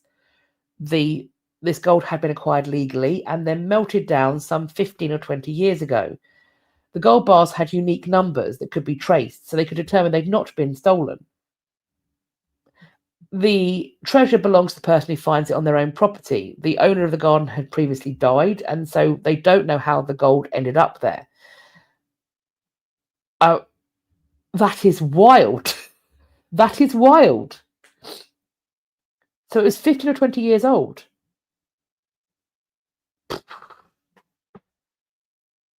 Georgie, I think the pool is paid for, the pool house is paid for, the pool boy is paid for. You know, that is a lifelong career.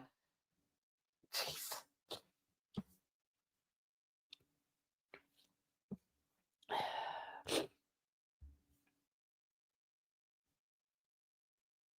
Oh, even with that with dead letter department in many post offices.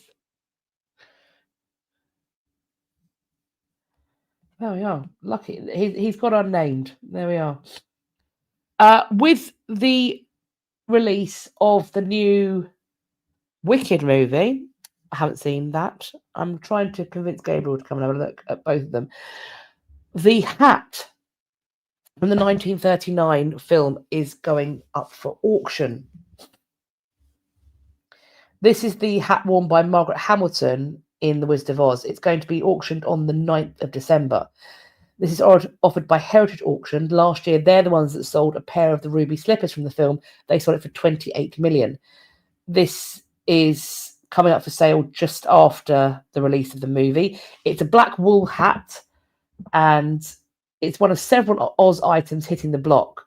There's also a copy of L. Frank Baum's original book, signed and inscribed by Judy Garland, as well as autographed by other cast members. There's also Toto's actual paw print in there. How sweet. There's a right foot ruby slipper worn by Garland during rehearsals that's adorned with crimson burgundy glass bugle beads. That's up for auction too. The organza blouse worn by Garland on screen will also sell. It has the name Judy Garland handwritten on the label. The wand, one of the wands, last sold for 400,000 in 2019. The hat sold for 2.93 million in 2024. So it's thought that this memorabilia is going to go even higher in the December auction.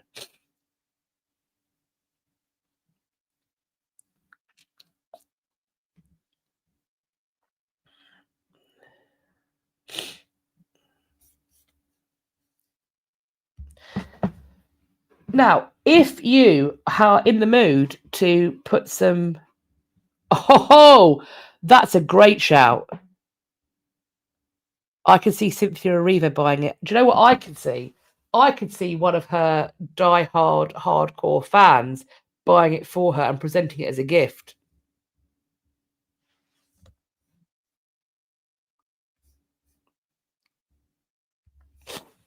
So, the Getty artworks, they have updated their collection to allow pieces to be available digitally for free, and they can be downloaded. The response has already been fairly striking. 500,000 downloads this year alone. 88,000 roughly artworks are available under the Creative Commons Zero license. So this means that you could essentially print off a Monet painting. You can use the images to head your letters, whatever you choose to do. So the switch to Creative Commons Zero has driven a lot more interest. Apparently Van Gogh's Irises is one of the most popular images.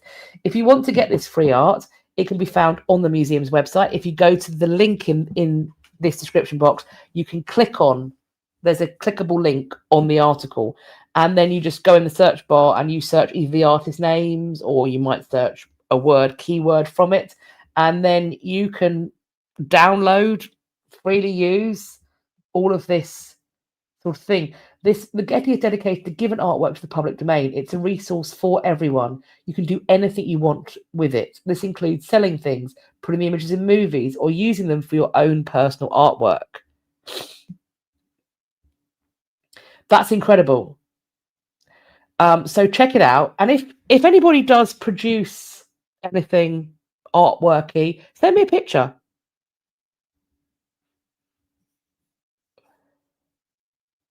Cheyenne, it's amazing, very cool. Hadn't heard of it. I hadn't heard of it until I saw this. Until I got sent this article.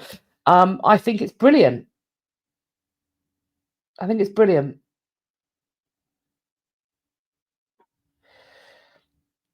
So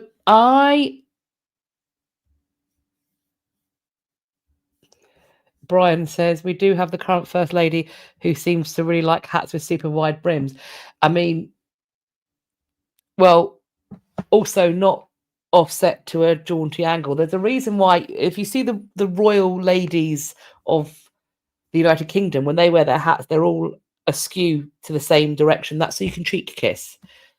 Flat on like that, that is don't come anywhere near me. Yes. So if you go in the description box and you go to number 25 and click on that link, that will take you to the article you're seeing on screen here. Beneath Van Gogh's irises on that page, there is a quote that says the Getty's downloadable artworks can be found on the museum's website. If you click the word museum website, it will take you where you need to go. So I'm right. The next two articles we're going to look at are what is happening is ding dong adjacent in the way it makes me so livid that I want to climb out of my skin. But I did not feel comfortable putting either of these things in the ding dong because I feel like that downplays how concerning, serious, and offensive I think it is. So that is why they are where they are. They're in new news because honestly, maybe we need a new category. We need a new category of like you who did what now when and what on earth were you thinking? Or this is actively evil. Okay, look, do you know what? I'm just gonna jump in. All of the warnings, so angry that I feel like I need some kind of beta blocker. Right, let's go. A Dutch war cemetery added displays showing black US soldiers, then they were quietly removed. This is this is a cemetery in a village in the south of the Netherlands, and there has been the removal of 2 display panels about African American soldiers. Relative local communities, politicians, and historians have asked for a permanent memorial to African American servicemen after it emerged that displays commemorating black soldiers had been removed. The move has shocked people in the Netherlands. There are critics of the removal, including the community that cares for the graves, have demanded answers about why the black American soldiers have vanished from the displays. This Netherlands American Cemetery, which is near Maastricht, has the burials of around 8,301 Americans who died liberating Europe. That includes 174 African Americans.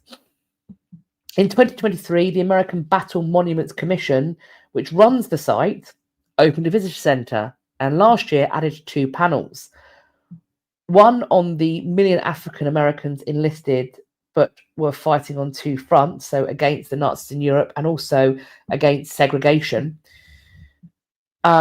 The display panels, we're told, represented a history we can never forget and from which we can learn, especially now that differences in the world are even more magnified. They fought for freedom they did not have themselves. Dutch historians and politicians, as well as relatives of the soldiers, say that this change coincided with the Trump administration's targeting of diversity, equity, and equality and inclusion, or DEI, initiatives. Earlier this year, an article detailing the military career of Jackie Robinson, a baseball player widely considered an American hero, was removed from the Department of Defense website amid a purge of material considered to be DEI related.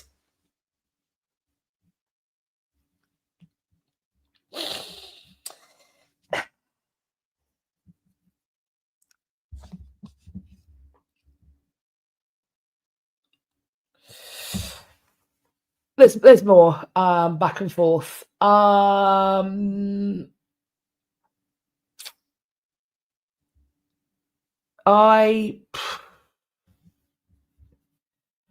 It's not the only concerning thing that's happening, but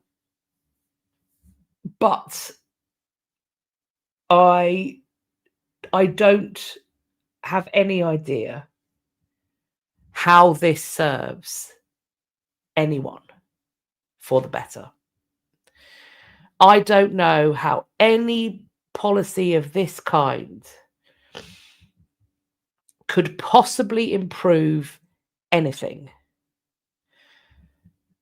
All it says to me is that when all is said and done, particularly as we find ourselves in various places on Earth, teetering almost perpetually towards a conflagration of conflict that may draw all sorts of people into it.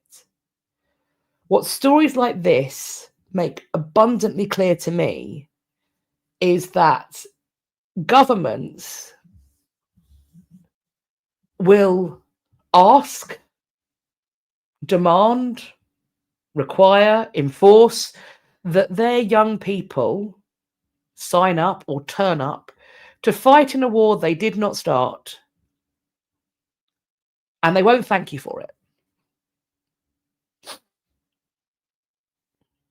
So remember that.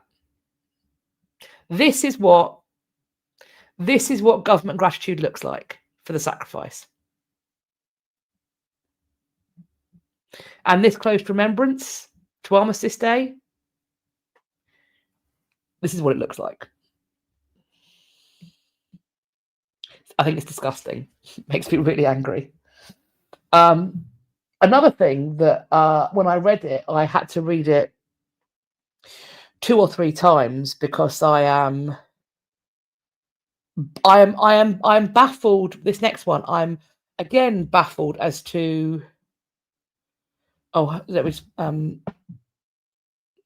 sorry, Jennifer. Your company is owned by an American parent company. You were told to remove all DEI language from our signatures and documentation. Several people refused to do it. Yeah. Yes.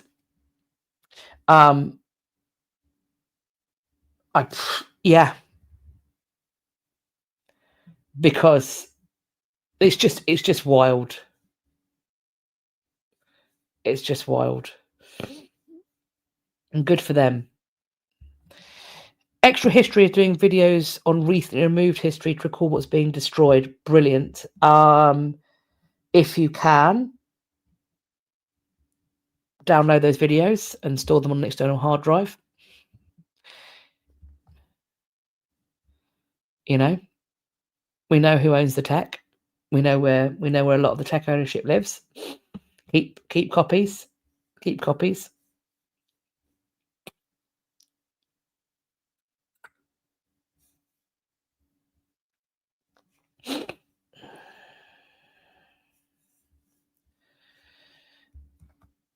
As during World War II, Japanese Americans were barred from enlisting and put into internment camps, but there are instances where they were drafted.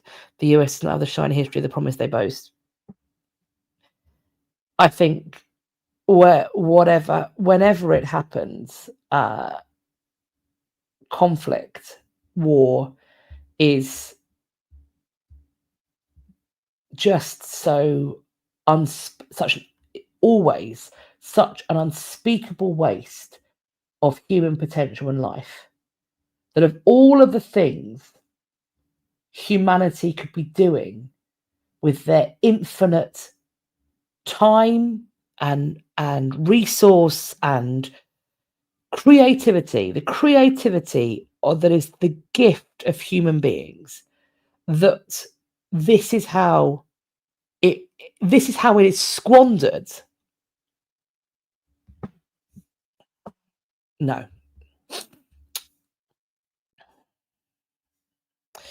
Oh yes. So Steve sent me a picture of the Tomb of the Unknown Soldier after Armistice Day, and there were hand-drawn pictures alongside the poppies.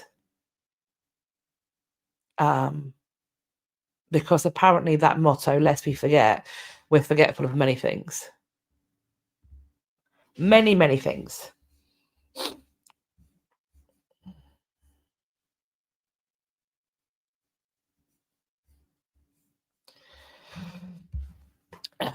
Jennifer asks, in a generation from now, do you think someone will be doing a post or cast about the removal of history because of the American administration of all the history they removed? I think it's almost certain, depending on how the next stages play out. I think it's almost certain. And I think that let's also be completely transparent that the Overton window has not just shifted in the United States. It's shifted here too. And that is also affecting the way the curriculum is being shaped. And I think it will probably affect it as well. It's not this, there is a concerted, well-funded attempt to deny various realities in various places and to exclude and excise people because of their difference, because of all sorts of things that make them who they are. And yes, these people are very well funded.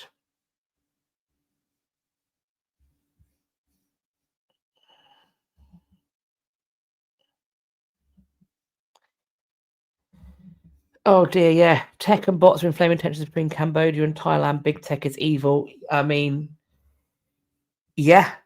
I don't know. I think we all heard about, didn't we? We all heard about blood diamonds.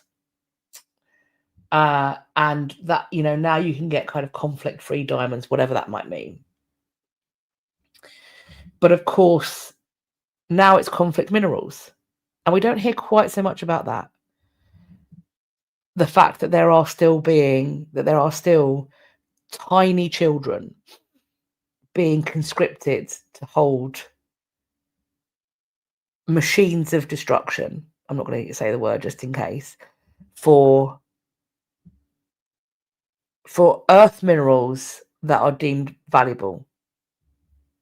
The same stuff that you can find in certain parts of territory that might be again, Ukraine. The sort of things that makes, batteries for phones and electric cars and all the rest of it. So, yeah.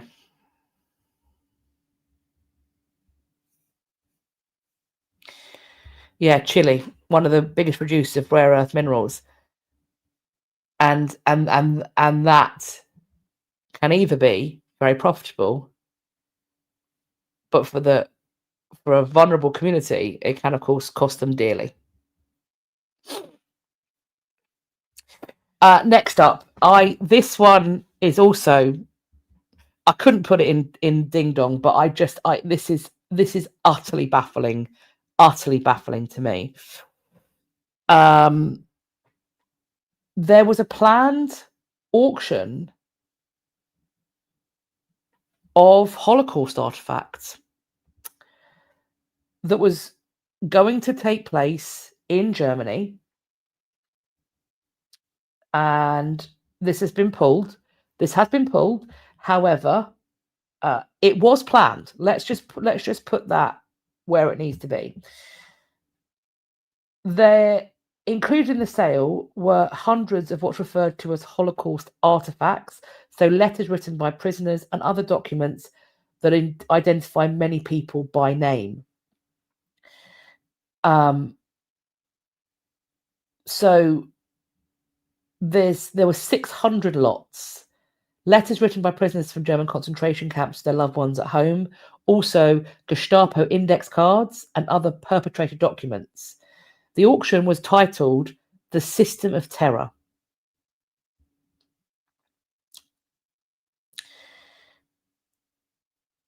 So, I found this baffling. Christoph Hübner, who is the executive vice president of the International Auschwitz Committee, which is a Berlin-based group of survivors, said that these documents belong to the families of the victims. They should be displayed in museums or memorial exhibitions and not degraded to mere commodities.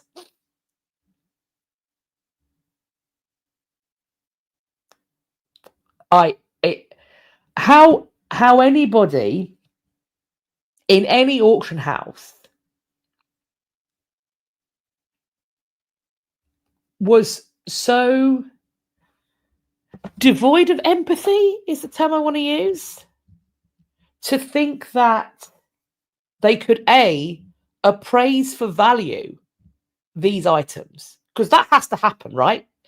Somebody has to put this on their desk and create an auction catalogue where they appraise and attach a numerical fiscal sum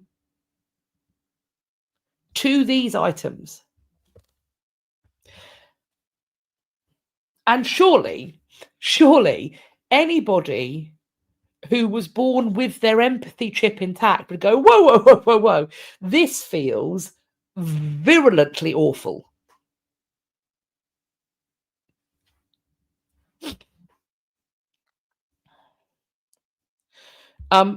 So some of them are victim artifacts, but there's also Gestapo documents. So it's both. And so they're both being put up on the same auction underneath the title, The System of Terror. That was the plan. That was the plan. And as to where the money is supposed to go, who is going to profit from it, don't know. Don't know. And yeah, maybe we should be happy that this was cancelled, because people stepped in and went, what are you doing? Absolutely not. And they clearly went, oh yeah, that's probably a bad idea. But the fact, a few steps had to happen here. First of all, somebody who has these goods, or a group of people who have these goods, went, I'm going to put this to an auction house. I'm going to put these documents out for sale for profit. Okay, wild behavior, first and foremost. Then to find an auction house that goes, you know what, babe, great idea. Let me take all of these documents and attach a monetary value and produce an auction catalogue. And it's only when government officials and essentially pressure groups went, what are you doing? They went, oh yeah, no, this is actively evil. This is actively evil. This is indecent.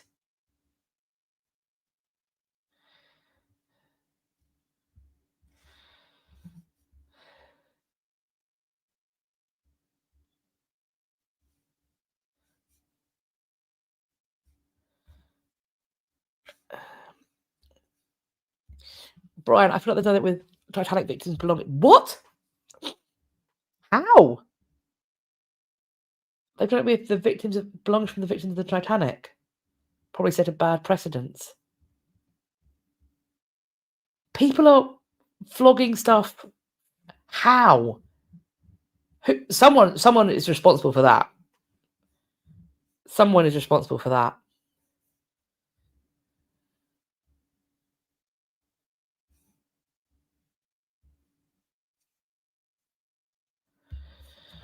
Mary and Rosie, where's money go that raised my eye? Well, I mean, I think the fact that it wasn't disclosed what the plan was. Maybe other news sites did.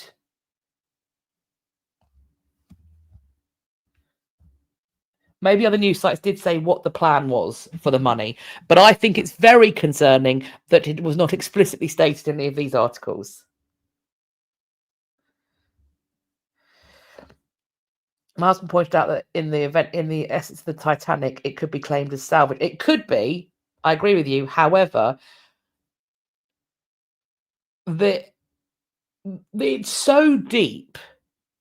The Titanic is so deep that,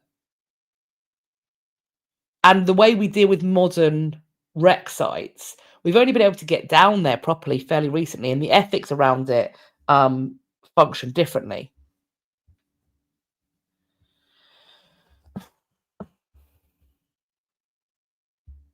I'm not wrong, right? This is objectively disgusting. But I mean, both of these articles, but they don't belong in the ding dong section, because in so many ways it's I didn't feel comfortable putting it there. I don't know where it goes, because new news doesn't feel like it's separated enough out. I don't know. Unless I create a rage corner. You know, Cat's gonna come close to popping a blood vessel in her eyeball. This is where the blood vessel popping section. But even that, that makes it sound funny, and there is nothing funny about either of those things. But I'm going to raise them, and I will keep raising them, because I think we need to keep eyes on the shenanigans. That's not even the right word. We need to keep eyes on the depravity. That's what this is. In both cases, we need to keep eyes on the depravity of people who think they can get away with it. And I don't know if this is about them believing that the war on woke has been won. I don't know. Or if cancel culture is over. I don't know. But if it's depraved,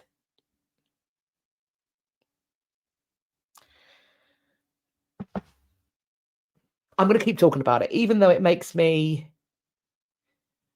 furious.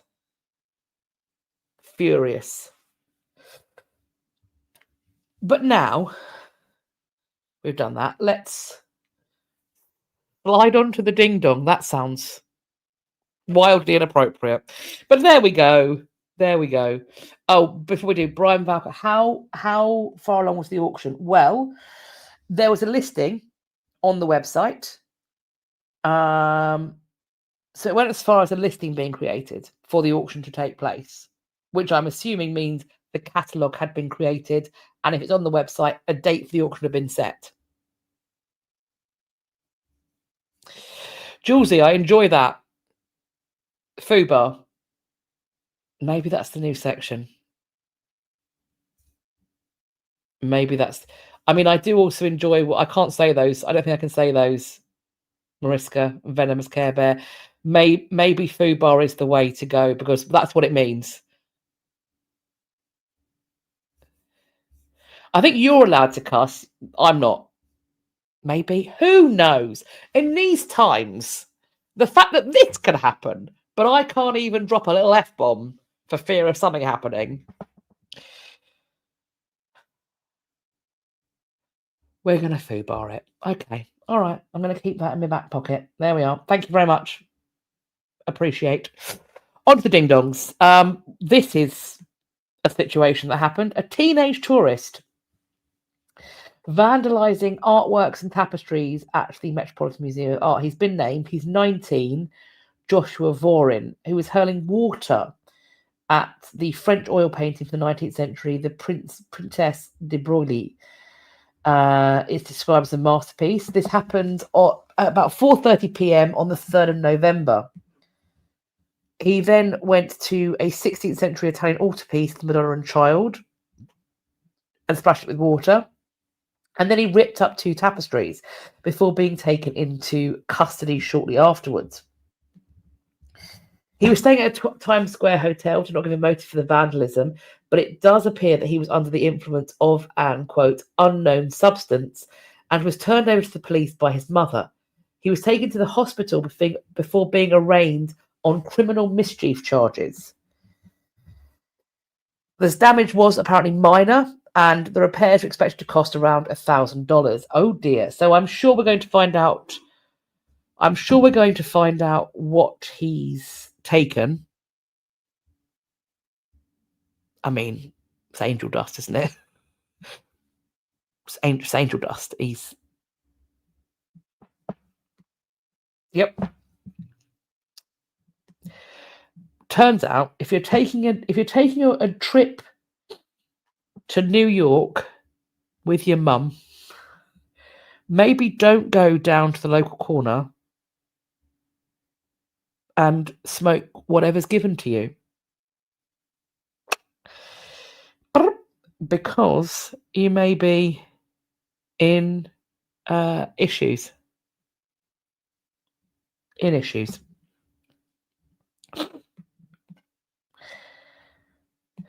He's going to regret that. That's for sure. Bad times. But unfortunately, only £1,000 worth of damage. This, though, far more damage here. Far more damage.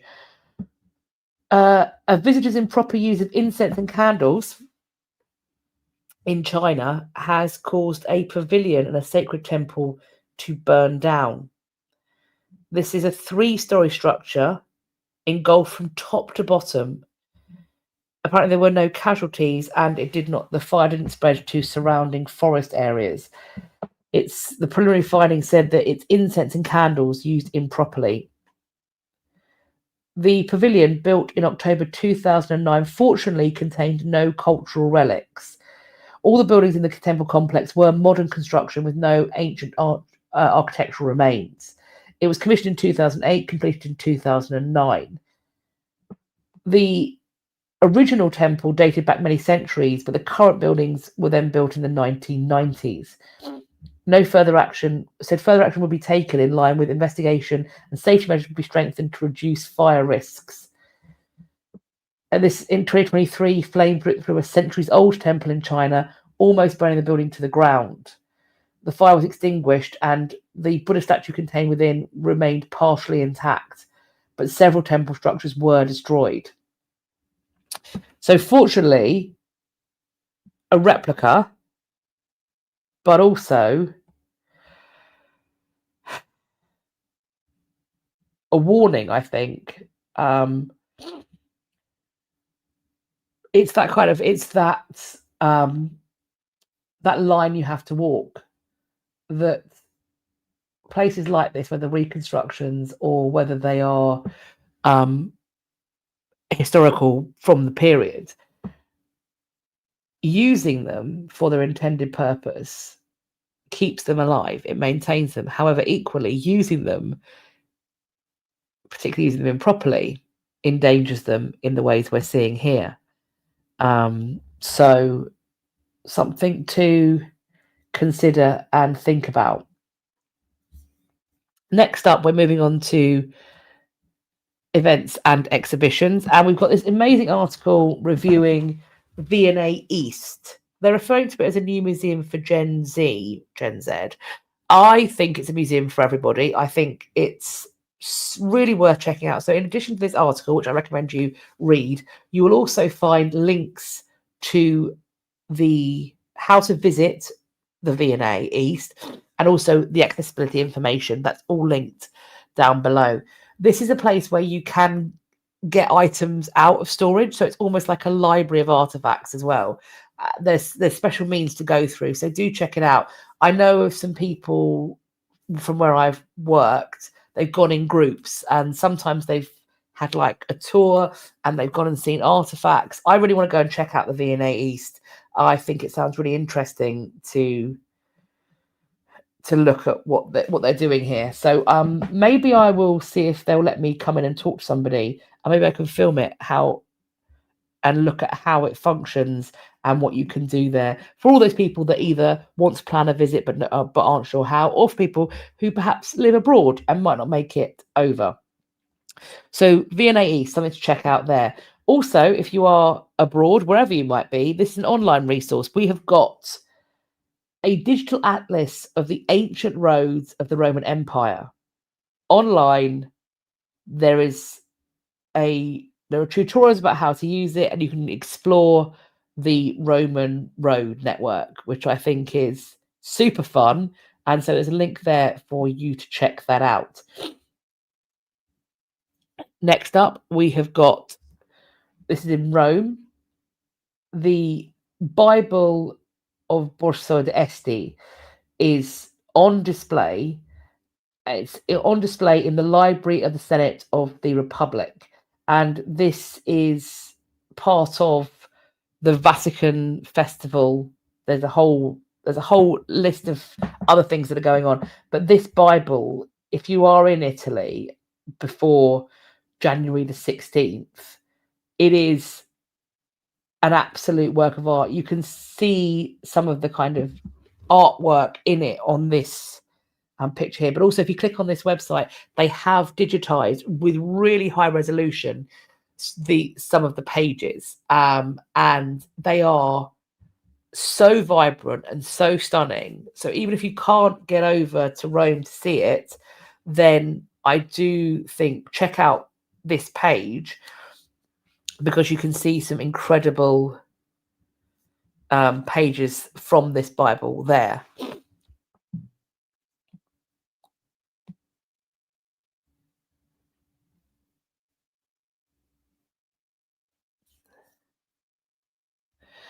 It's just the fact that Jules says it's a trippy Bible, the level of detail and the vibrancy of the gold and the azure blues, like it's just so beautiful. It's incredible.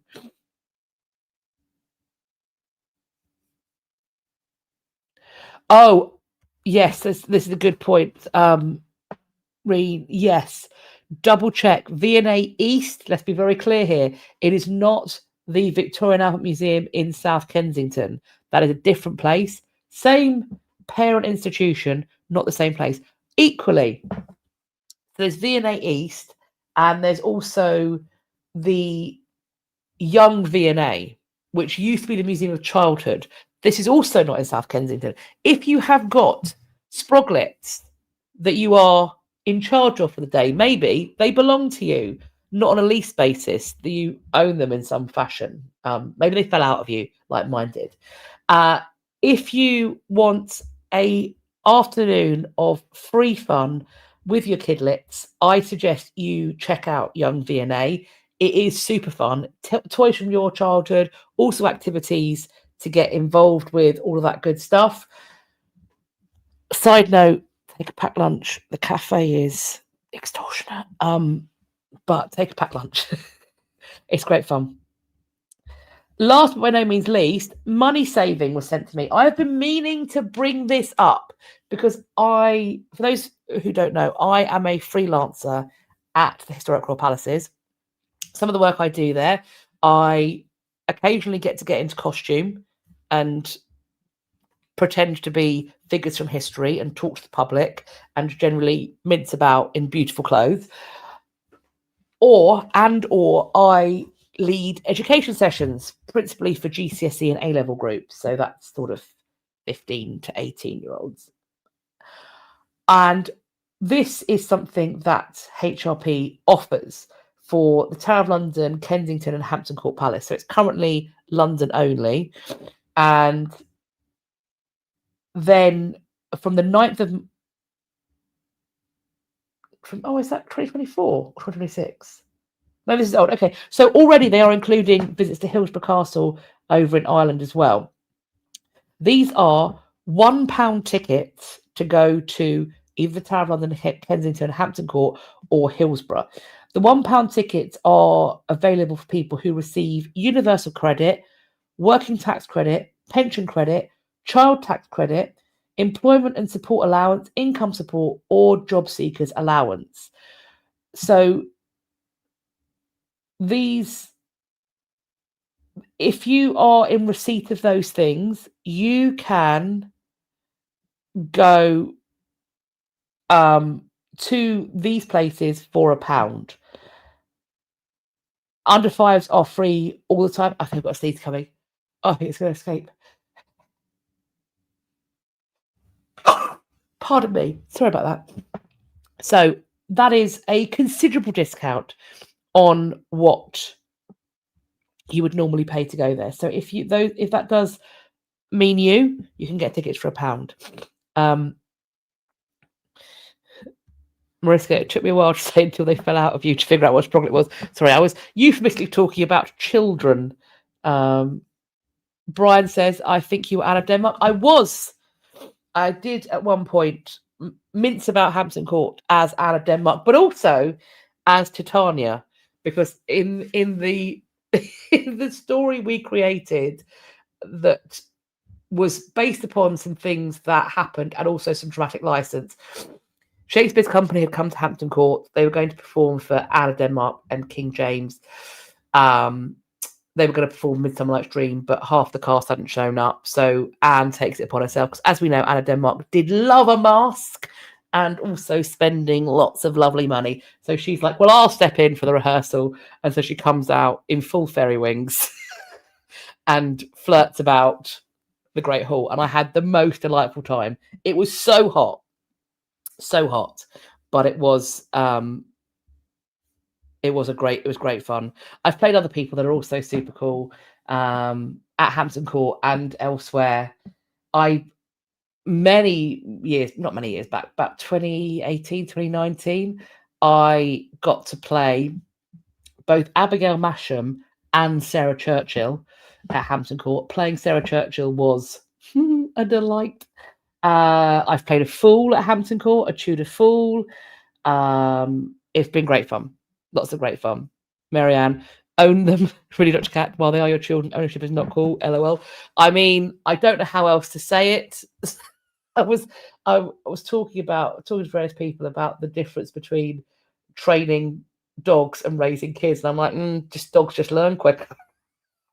I am in possession. That's it. I'm in temporary possession of a child. And I use the term possession because occasionally it does feel like you've got a loaded weapon. Like, it's risky business. You've always got to keep an eye on them, particularly when you're out and about, because it's frowned upon to put them on a leash.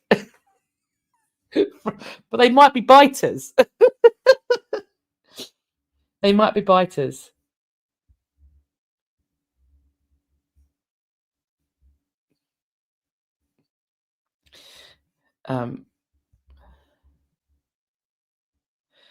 Did I get to be itchy as Miss Churchill? Put a B in front of that. Yes, I did.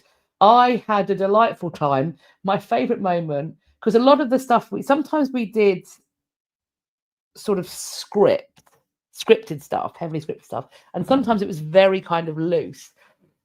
We did one thing where it was a sort of meet and greet, whereby Abigail Masham comes into she comes in and finds herself confronted by a throne in the king's apartments, and I determined that she did not reverence low enough for looking at the throne. So I said, lower. And the first time I did it, I got such a delightful thrill that I went, we'll take that further next time. And on one occasion, I got the lady who was playing Abigail Masham opposite me to, we hadn't discussed this either, but fortunately she was my friend and she went with it. I got her to fully lay on her belly, arms outstretched, full genuflection. Could I just get going, lower, lower. And then when she was like belly down, face turned, I went, that's enough, you may rise. And it was delicious, but also horrendous. I feel like I did Sarah Churchill proud, though. I'll be honest with you. But yeah, so that's good fun. So these things, I think the pound tickets are a great asset. Also, if you work in a school, if you're in charge of trips and things, do check stuff out. Like, they do a thing called Access Fund, whereby there can be bursaries involved for schools, but there's a high pupil premium and things like that. So do see about what the things they can offer. Don't necessarily be put off by the ticket price, because it is high. I recognise that fully, and I think this is a great shout that you can have these £1 tickets. And there's great. I like the sites. Obviously, I work at them, so I am heavily biased. But I also want to point out that as well as working at the sites, which does of course give me a pass that means I can go in for free, I do also pay for a yearly membership, as does my husband's got a membership for him and Gabriel. Dominic's too young to need one at the moment, so we all have memberships to the place that I work, because I go there a lot. And also, if you remember, you can do things like go to the carol services, which are great fun. So I put my money where my mouth is on this one. But yeah, so that is what I have for you today. And it is bang on 2.5 hours. I always say they go for about 2.5 hours. And no matter how many slides there are, they're always about 2.5 hours long. I've just seen Jessie's comment. Have I? I don't think I've ever referred to my children as that. I've kept that out of my mouth. I mean, I do say things like I hatched them, or they came out the sunroof, or they fell out of me. But yes, sproglets. My husband calls one of them test run, and the other one the manager. So I'm not going to say that other one, Riska. I'm not going to say it. But delightful. Oh, Brian, St. Catherine's Day. Hang on, which St. Catherine? I'm Googling because she was the patron saint of my school. If it's the one. St. Catherine of Alexandria of Catherine Wheel fame. Yes. She was the patron saint of my school. She is the patron saint of female learning. St. Catherine and her Catherine Wheel. We had a stained glass window in my school. And yes, so they'll be doing a celebratory day at my school for St. Catherine. I've forgotten. We used to do all things for, we'd do, every classroom would have like a charity thing, and they do different activities like a tombola or a cake sale or whatever.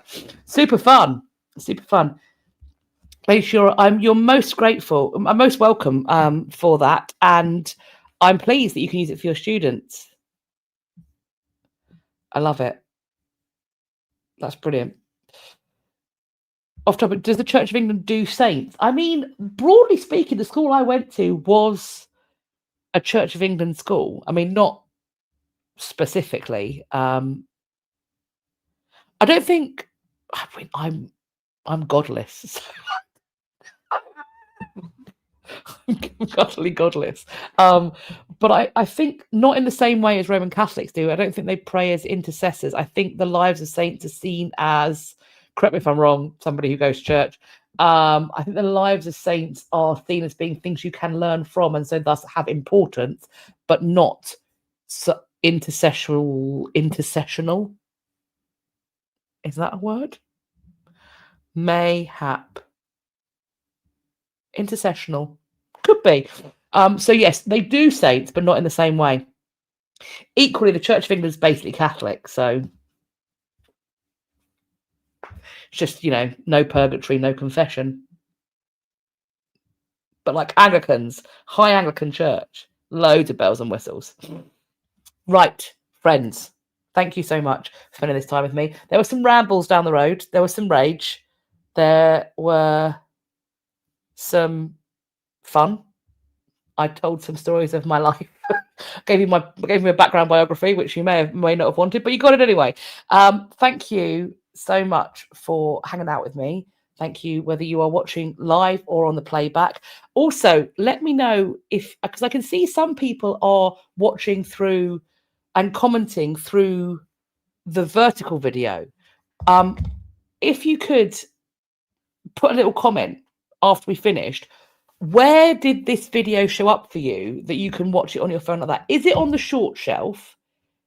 Because I'm learning all of this new. I hope it worked out for you. I hope it looked good. And I hope it looked fairly good on my screen, so it looked all right. So let me know what that was like. I'm going to keep doing it because why not? I can see both sets of comments. That's spectacular. And yes, have a wonderful rest of your week, whatever you're doing. Wonderful rest of your Monday too. I will speak to you hopefully on Friday during our premiere. I think it's a good one this Friday. I'm excited about it. It's a biography of a lady that we don't talk about very much, and I think she's super fun. So I hope you're going to enjoy that and chat to me about her. She's a good giggle. And enjoy the rest of your December next month, and then we're rolling into Christmas. So if you've got other ideas for videos, maybe something festive that you'd like me to cover, do drop me an email. That would be super useful as well. Oh, Jin says that you're watching through vertical video, didn't like it. Chat was minimal. Oh, the chat doesn't show up quite the same way. That's annoying. Although I have got a button where I can show comments on stage. So I wonder how that would look. I'm just going to, before I go, I'm going to see what happens if I click that over. Oh, there we go. Now then, Jin, what about that if I put the comments up on stage with the live comments? Does that make it better if you can see the chat? Yeah, because I can see the chat. I can see the chat on my screen. I can see it on both screens now. And I can... It's very tiny. I can make it bigger. Tall. Wide. Big font. Oh! What do we think? What do we think? Maybe? We could try that out. I mean, it doesn't bother me.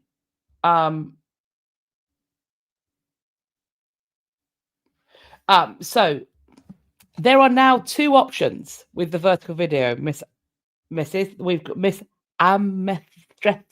Apologies, I found that difficult to say. So I think vertical video is if you on your phone or apparently computer as well. So I can do both. I can highlight the chat as I'm doing here, but I can also have the chat rolling so people can engage with it that way.